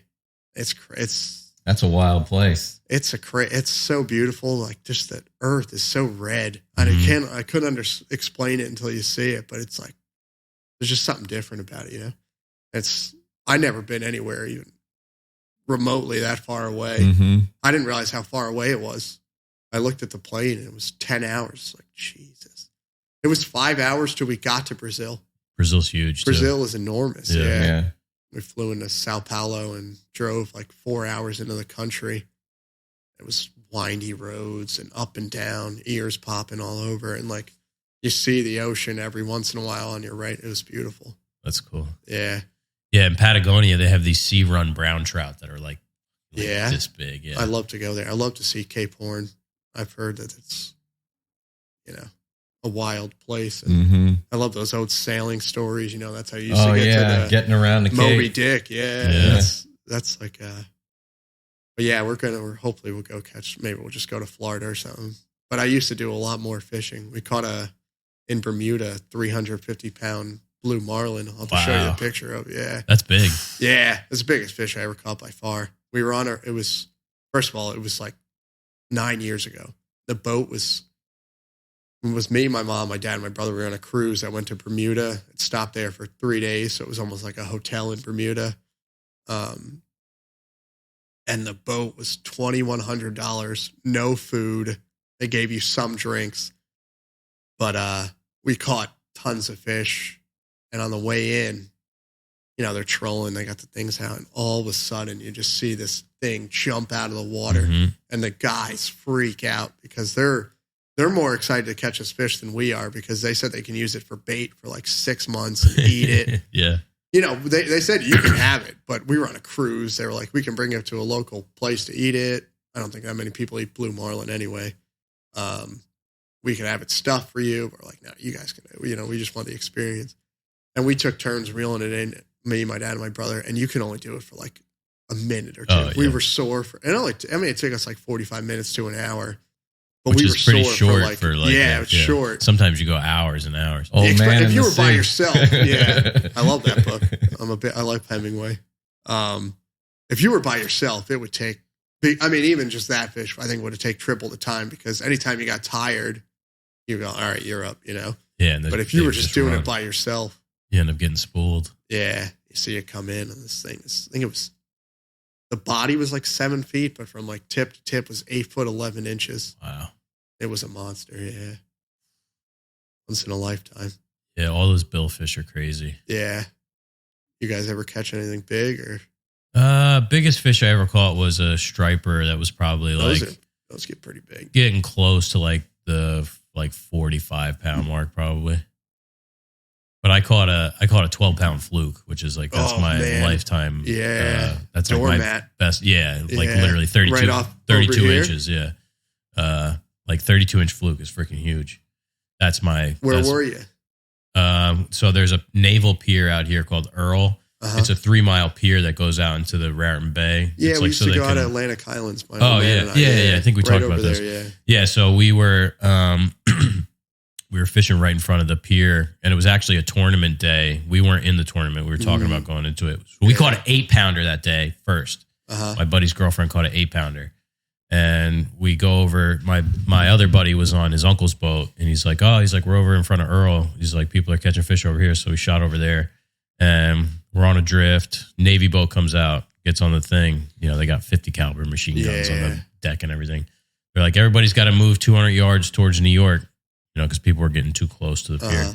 So we set up on a new drift, and it's deep right there. We were fishing probably like 60 feet, which is deep for, well, I mean, it depends on where you're fishing, but that's pretty deep. Yeah. Because it's a big channel.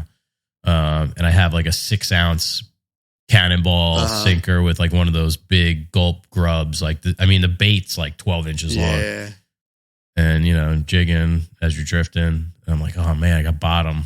Yeah. Oh boy. And, you know, because these big fish, they like suck to the bottom almost when you hook them.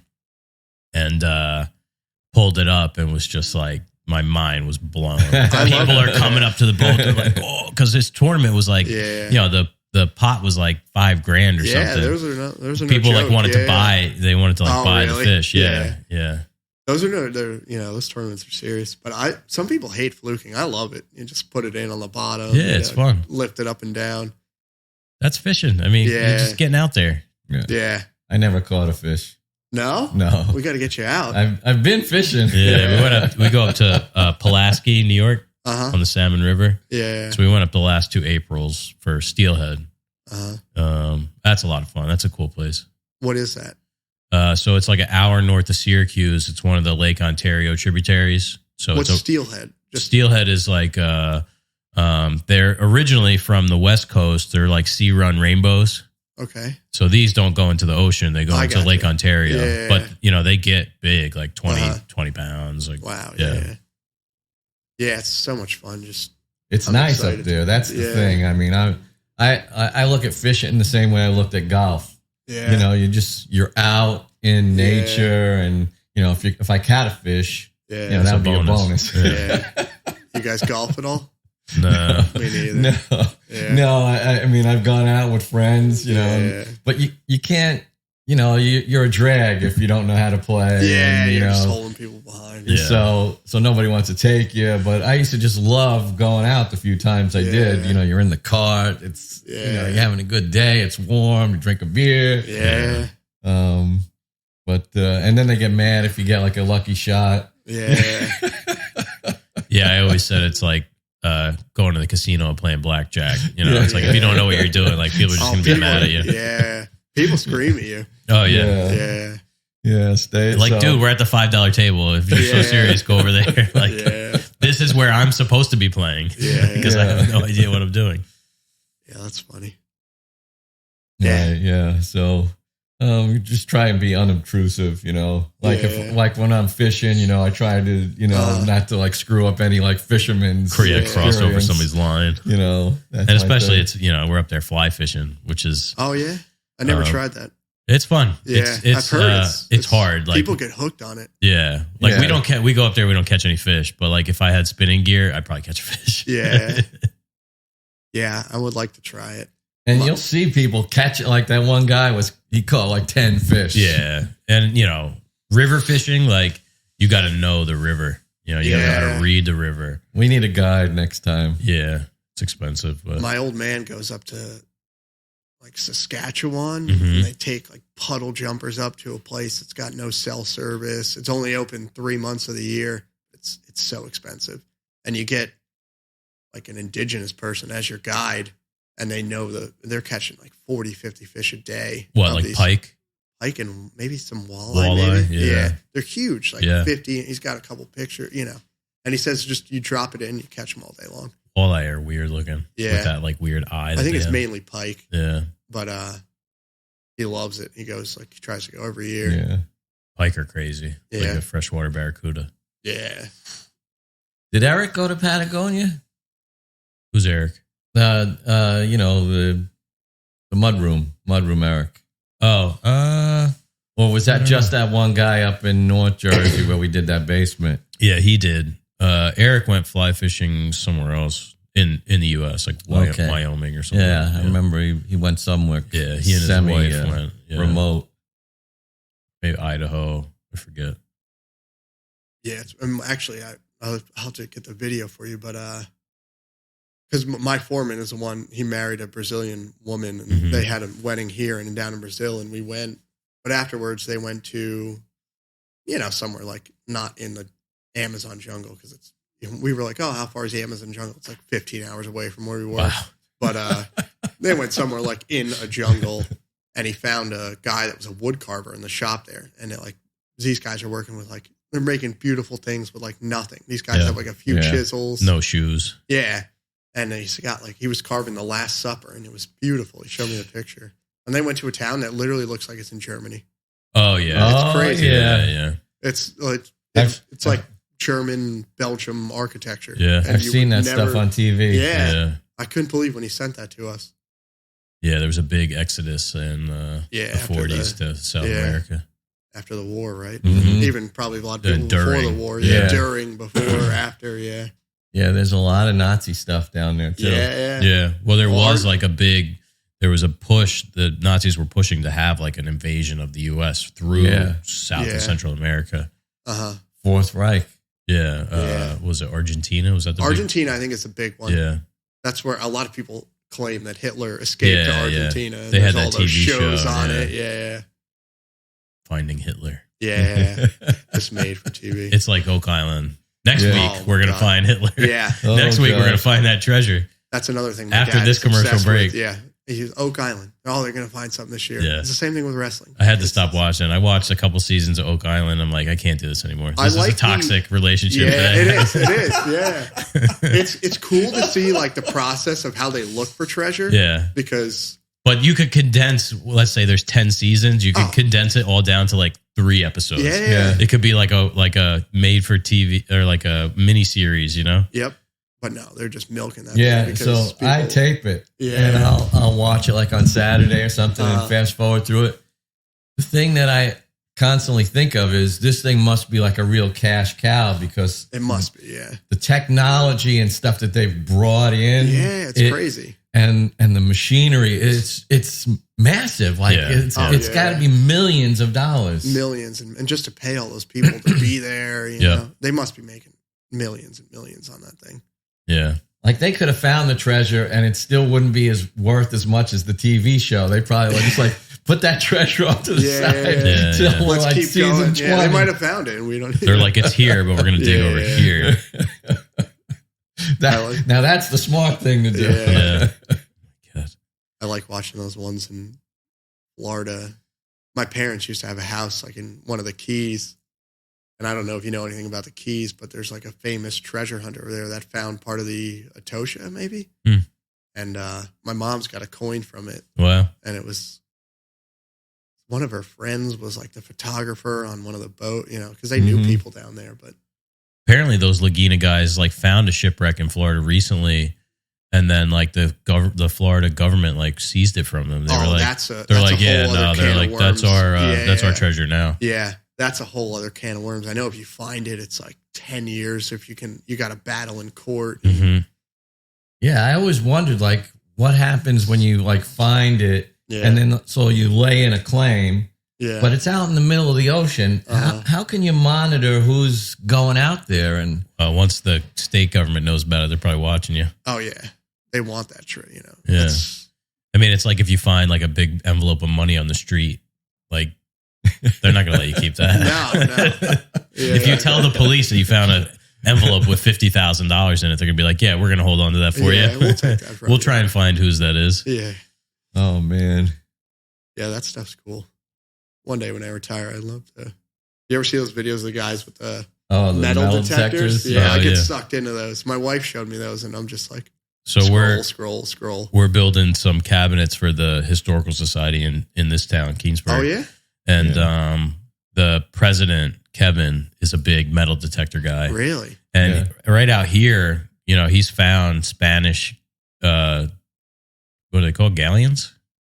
No, galleon is a ship. Doubloon? I was going to say doubloon, but it's something else. There's a cool name for it, I think. Yeah. I don't know what it is. What the hell do they call those? Piece of something or gold? What, like a piece of A? Spanish coin. That's what it was in Florida, right? Yeah. What are Spanish gold coins called? Maybe it is doubloon. I don't know. I thought there was a name for it. Escudo is what this is. But he's found, you know, Spanish coins, all kinds of stuff. I mean, Henry Hudson came. Yeah. Apparently he like landed here. Because what do they call this? Half Moon Bay or something? Or no, that's Half California. Half Moon was the name of the ship. Henry Hudson's ship, I think, was Half Moon. But yeah, he landed here. What are you here guys and then making went up. for them? These two display cabinets that they're going to display. With glass, you know, like old, kind of old fashioned-y. Cool. White oak with like this like shellac kind of colored. Yeah. Yeah, like a real orangey. I heard those jobs don't pay that well. Is that true? Yeah, no, we're doing it for like a song. It's a favor. Yeah. And then they were like, all right, so yeah, like when you're done, like you sign this thing, then the town will pay you. I'm like, that's not how this is going to work. Yeah, it doesn't.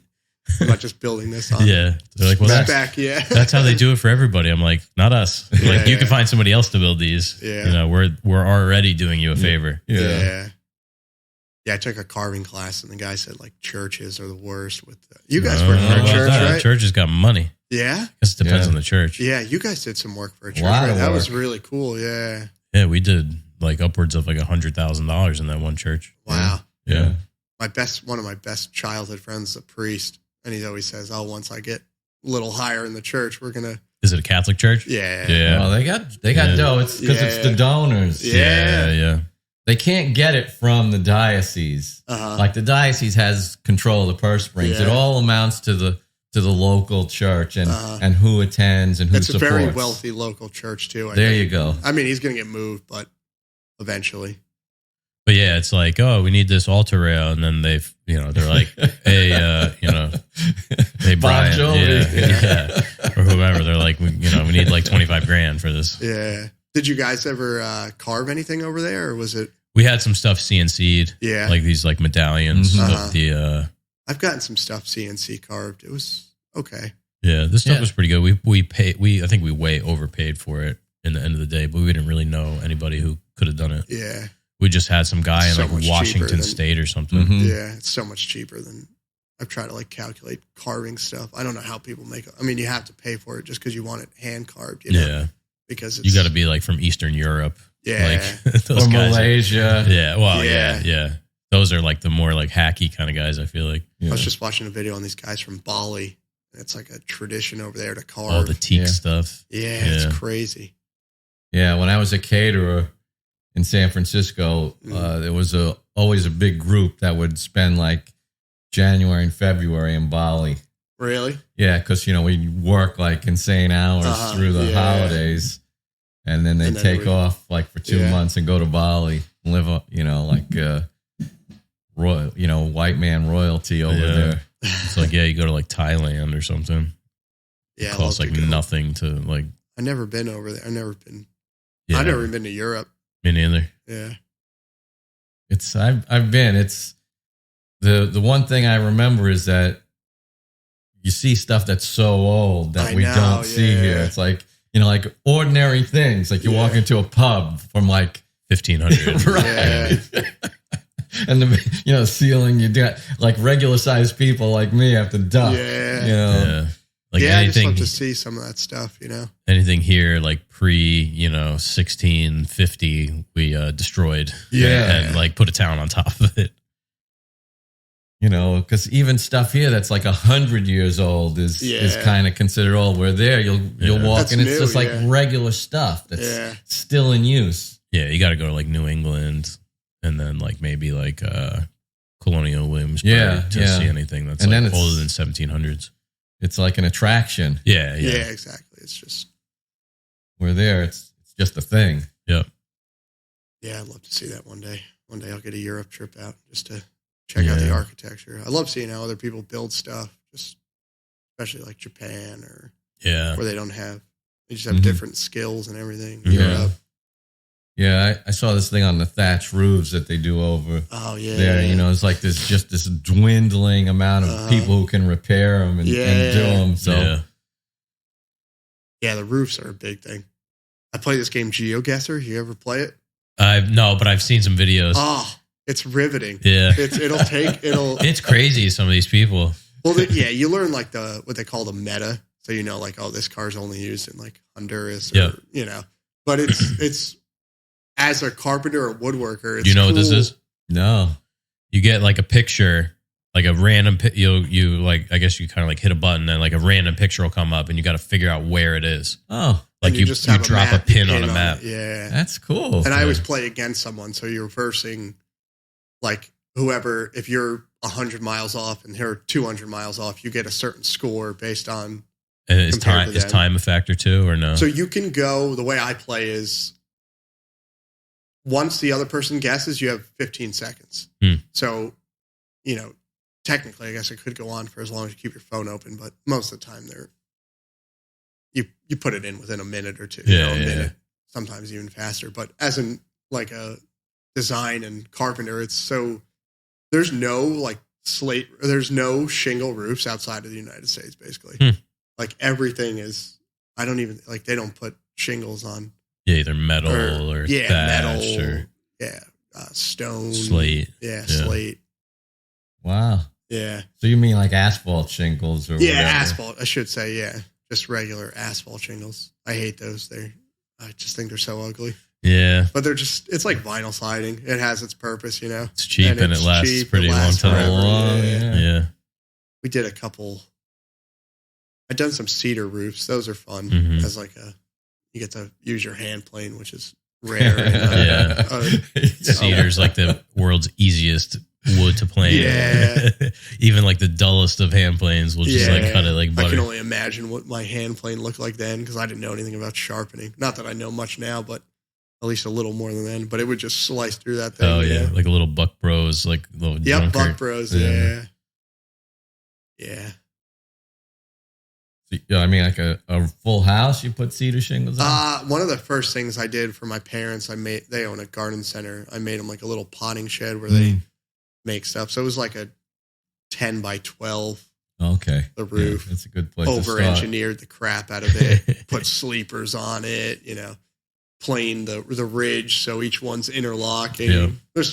There's no, but it was just fun to do when I worked with a remodeler builder for 4 years, and over the time we did some of that the plastic slate people are using now. It looks like slate, but it's plastic. That thing can be a real pain in the neck to do. Yeah, slate roofs are expensive. The house I grew up in had a slate roof.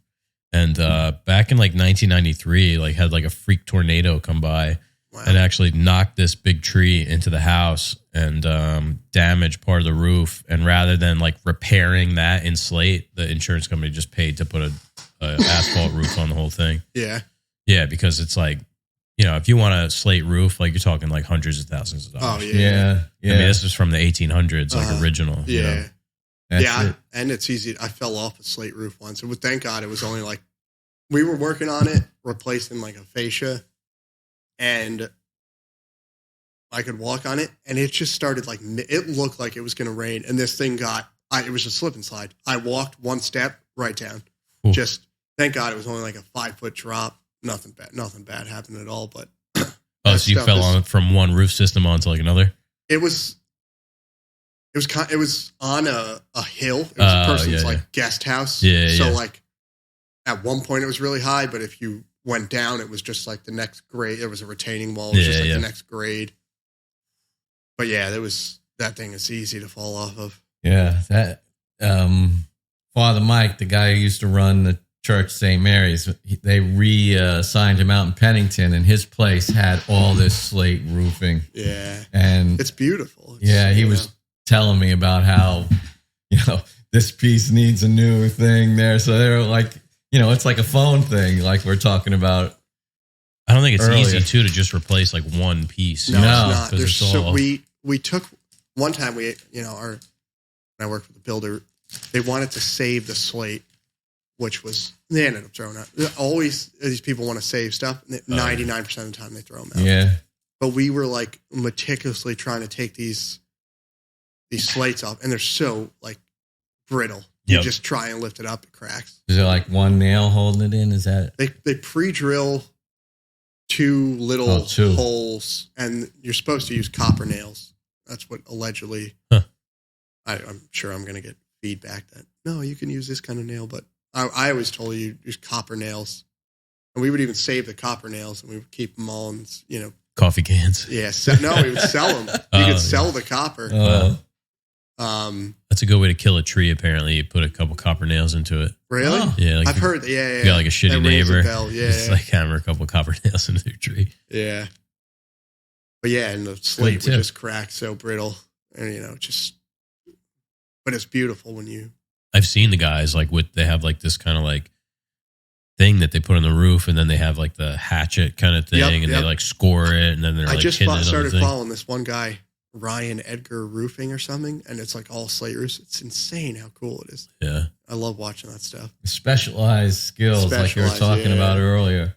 Even just to the little things where you see people that hang drywall today. There's a little guy carrying like a 5x10 sheet and hanging it himself, and just holding it up and screwing it in. Yeah, it is. It's amazing. Yeah. I mean, that's the one cool thing about the internet. Yeah, that's like, I can get lost on there. Yeah, I'll just be scrolling, and it's just it opens up the world of all this excellence. Like that you can see now. Yeah, and then I feel so bad about myself. Like, well, yeah. I try not to do that. I try not to. But just this. I like to revel in more of like the ordinary stuff, like the sheetrocker. Like the guy who's taping and or like an electrician, like put it in an outlet, and they have like it's like a IndyCar like pit crew, how they just have all these motions down, it's cool every day for years, and just people who've perfected their craft. Yeah. I love watching that. There's someone that's like a true master at something. Yeah. And there's nothing like repetition to. It's the best teacher. It's Just like do it. they did away with it, sort of in school, like, the rote learning, but that's kind of, I think, how we're wired. Yeah, I think so. I've never gotten someone that came from, you ever meet someone that like went to carpentry school or anything? I mean, I always Corey's wonder- the closest thing. Yeah, I had a always wonder PM how that was had a construction management or whatever degree. Yeah, I was talking more like, you ever hear like, there's a school in Boston that's really North famous. Bennett Street Yeah. School. Like, Yeah. I wonder how those guys come out, I've heard that they come out with a chip on their shoulder, Yeah. like specifically the North Bennett guys. Yeah. Because they're like, oh, this is not how we do it, They're like, they think that they're here. Yeah. When really, it's Condescending. like That's what I would imagine. you get into a real shop and Yeah. see, Uh-huh. When I was a chef and a caterer, Yeah. I had a lot of people working for me, like sort of underneath me, yeah. that were CIA grads and Johnson and Wales Yep, grads, yep. and I'm just starting as a dishwasher when I'm 12. I imagine it's very similar, right? Yeah. But it's the same exact thing. It's like, look, man, you don't stand over one saucepan and wait till that's you got like 7 things going on, and somebody's screaming at you, and you're in a tent, and you're trying to cook with a sterno, and this isn't we're not at per se. You don't have 2 dishes that you're responsible for. Right. You got to cook the whole menu. This is so it's the same as we were talking about. It's the parallels of the industries. It's the same thing, You're talking about that restaurant per se? Yeah. You've been there? I heard it's No, delicious. I know it's really expensive. Yeah, that's what the hell is that guy's name? I forget. The chef over there. He was good buddies with Anthony Bourdain. I love that guy. I used to watch a lot of his shows. Yeah, he was good. Kind of sad. Yeah, I think he was sad. like I don't want to call him a hack chef, but he like next to like real chefs, like he wasn't really like a great chef, but like the personality and the show, and like I think all the intention behind the show was really good. Who, Bourdain? Yeah. Well, he wasn't a chef for that long. Like, Yeah. I feel like he got. I think I listened to something where he just like, I wrote a book, I sent it in, and 2 months later, I like never cooked again. Basically, Yeah, Kitchen Confidential. Yeah, It was a it good came book. up on. Is it good? Yeah. It came up on my Spotify. I pay for the premium, but Oh, they have audiobooks on they there? got audiobooks. Oh, wow. Not a lot of them, but a lot of them are.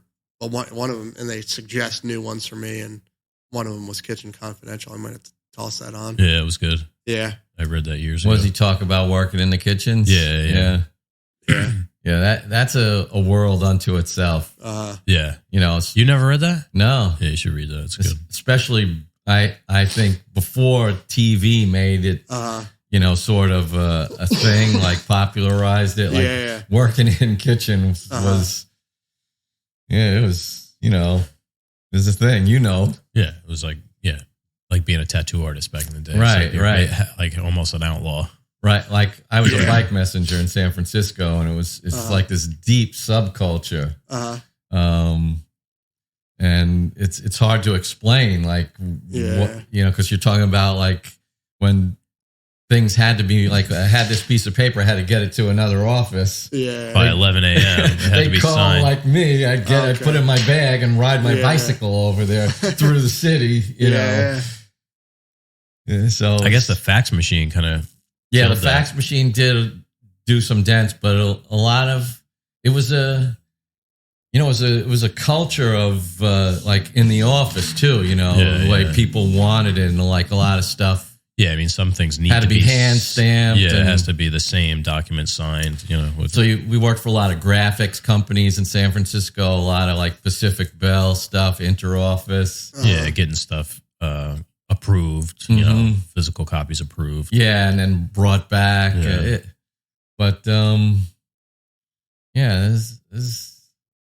We talk about this all the time. There's good and bad, and For sure, the popularization and the media and everything. Internet, but I think it was cooler before everybody knew about every little thing too. Yeah. How do you think the internet's affecting our business? That's a great question. Well, it's made marketing exponentially easier, I'd say.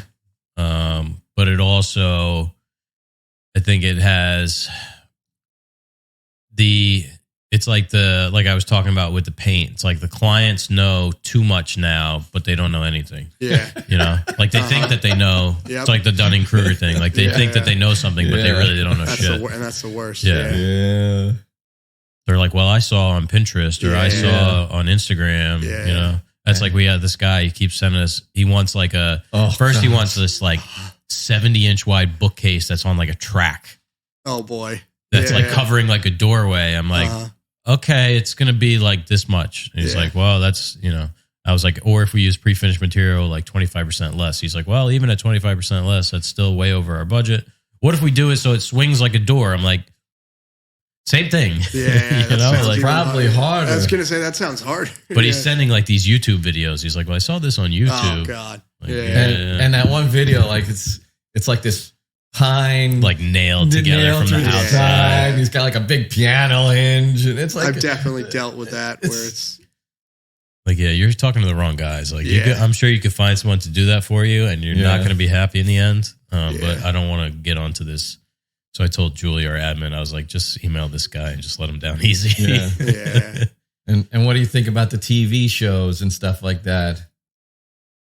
Yeah, I think I feel like if we were builders, it would be more of the TV shows, because they make it seem like you get these projects finished so fast. And they're like, oh, we could do this in 100-day makeover, like you can't do anything. There's no close-up photography on those. Yeah, exactly. Yeah.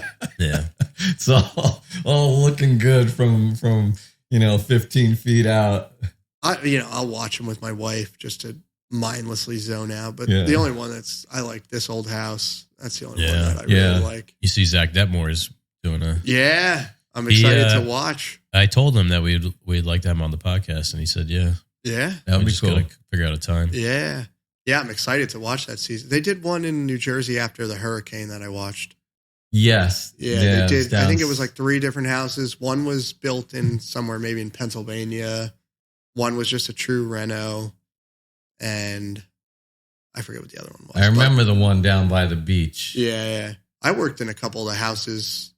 I worked a lot even when I first started in 2014, they were still fixing up a ton of them over here. Mm-hmm.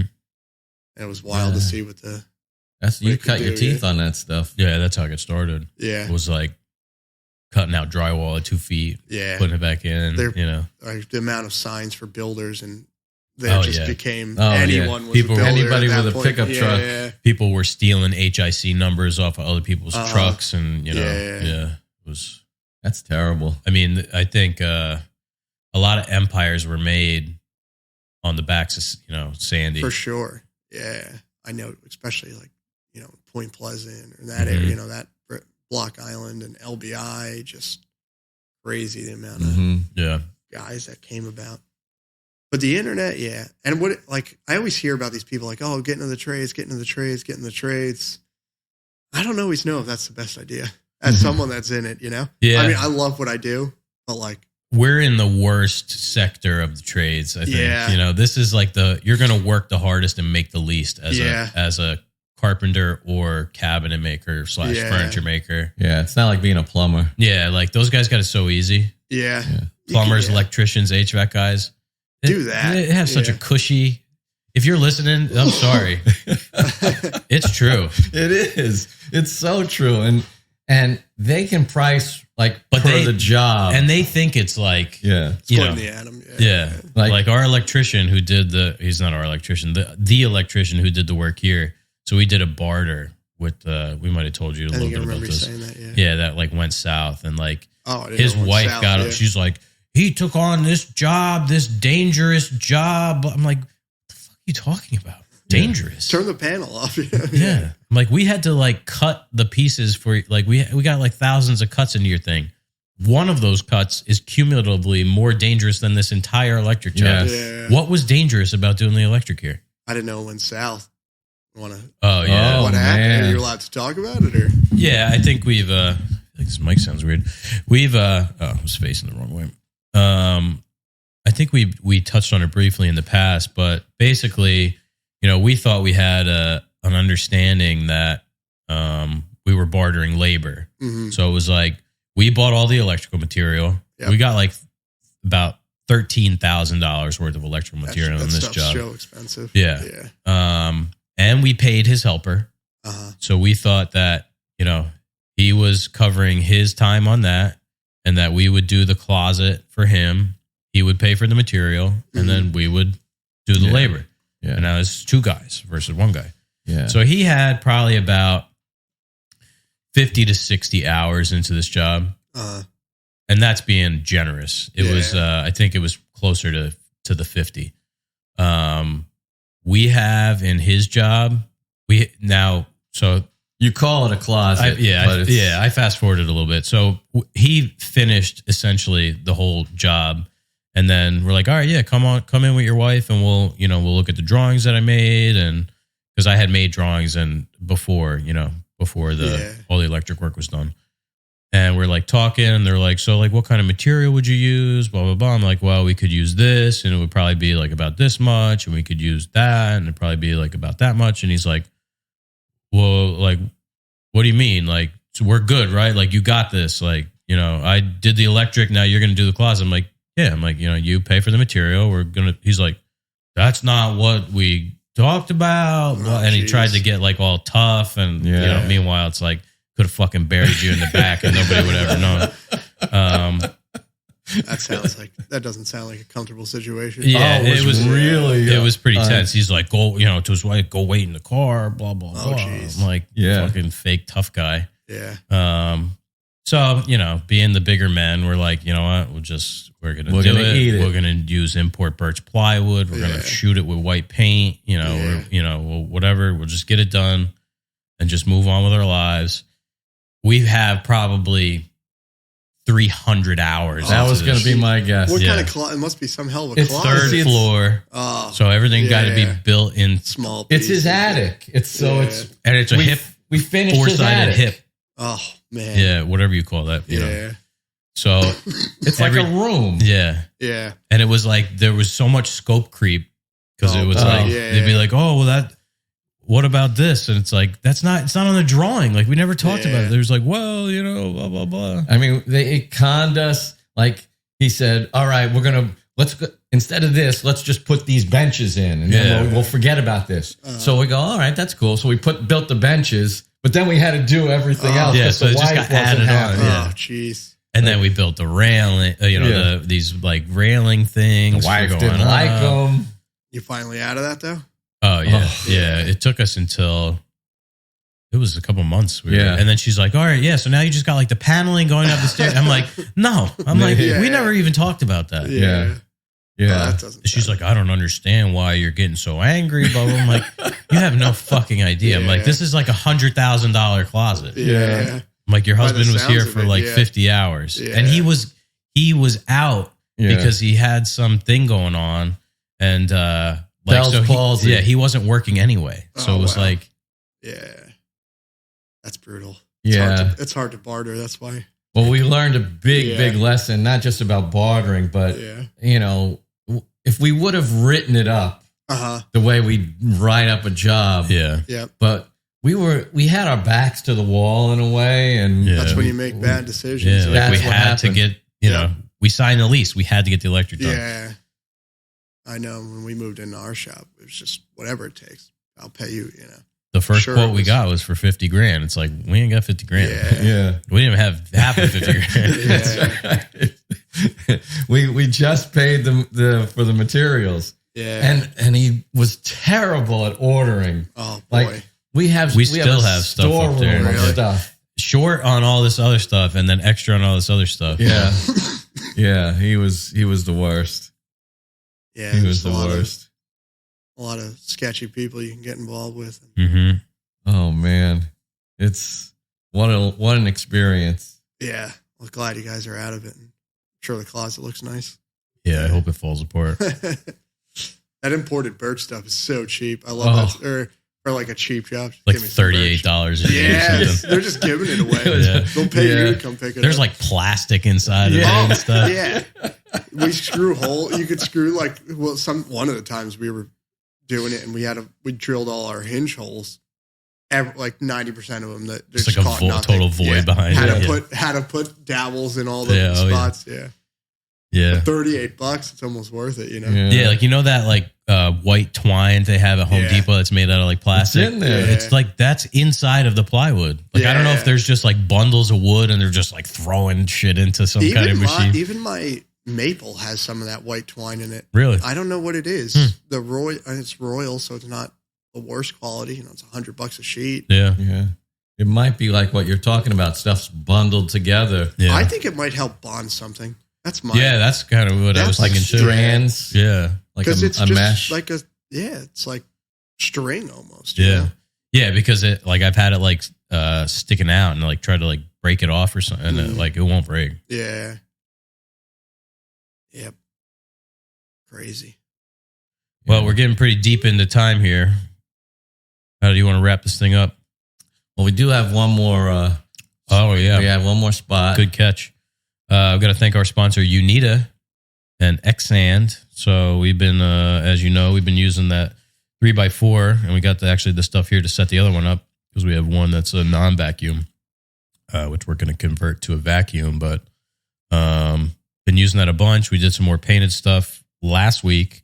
So I've been breaking that in, and we got some of the Film Tech, the 320 grit Film Tech sandpaper from Unita, and it's nice. I'm pretty sure it's silicon carbide, and I sanded a lot of stuff, and I went through like I think 2 or 3. I'm on my third sheet of 320, and it lasts a long time. It cleans up nice because even when you're sand and primer, like you do get nibs of paint on the thing. Yeah. And it cleans off really well, and I've been real happy with it. So That's cool. yeah, That's a good plug.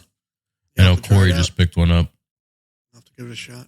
Yeah, for sanding doors, the 3x4 sander is like the greatest thing ever. Yeah. I can't believe I never had one. Even just like flat stuff, just sanding anything that's like primed or painted. Yeah. Because you can like sand it but not burn through it. It's nice. What grit you use? 320. 320. Yeah. Yeah, I'll give it a shot. New doors. New doors. Yeah. Unita. The blades. Ridge carbide. Yeah. I got a lot of research to do. Thanks for having me on, guys. You got to tell everybody where they can find you on social media and everything. It's Dorsey Trim and Millwork on Instagram. That's pretty much it. How you spell that? DORSEY Trim and Millwork. All right. Thanks, guys. Yeah, right, thanks for listening. Everybody take care out there. We'll see you next week with, I think we have anybody lined up. No. Maybe we'll find somebody. Yeah, maybe Brian from RT. Yeah. He's supposed to be in the neighborhood. All right. Talk to you guys next week. Ciao. We truly appreciate you listening. If you want to support the show, leave us a review on Apple Podcasts or Spotify.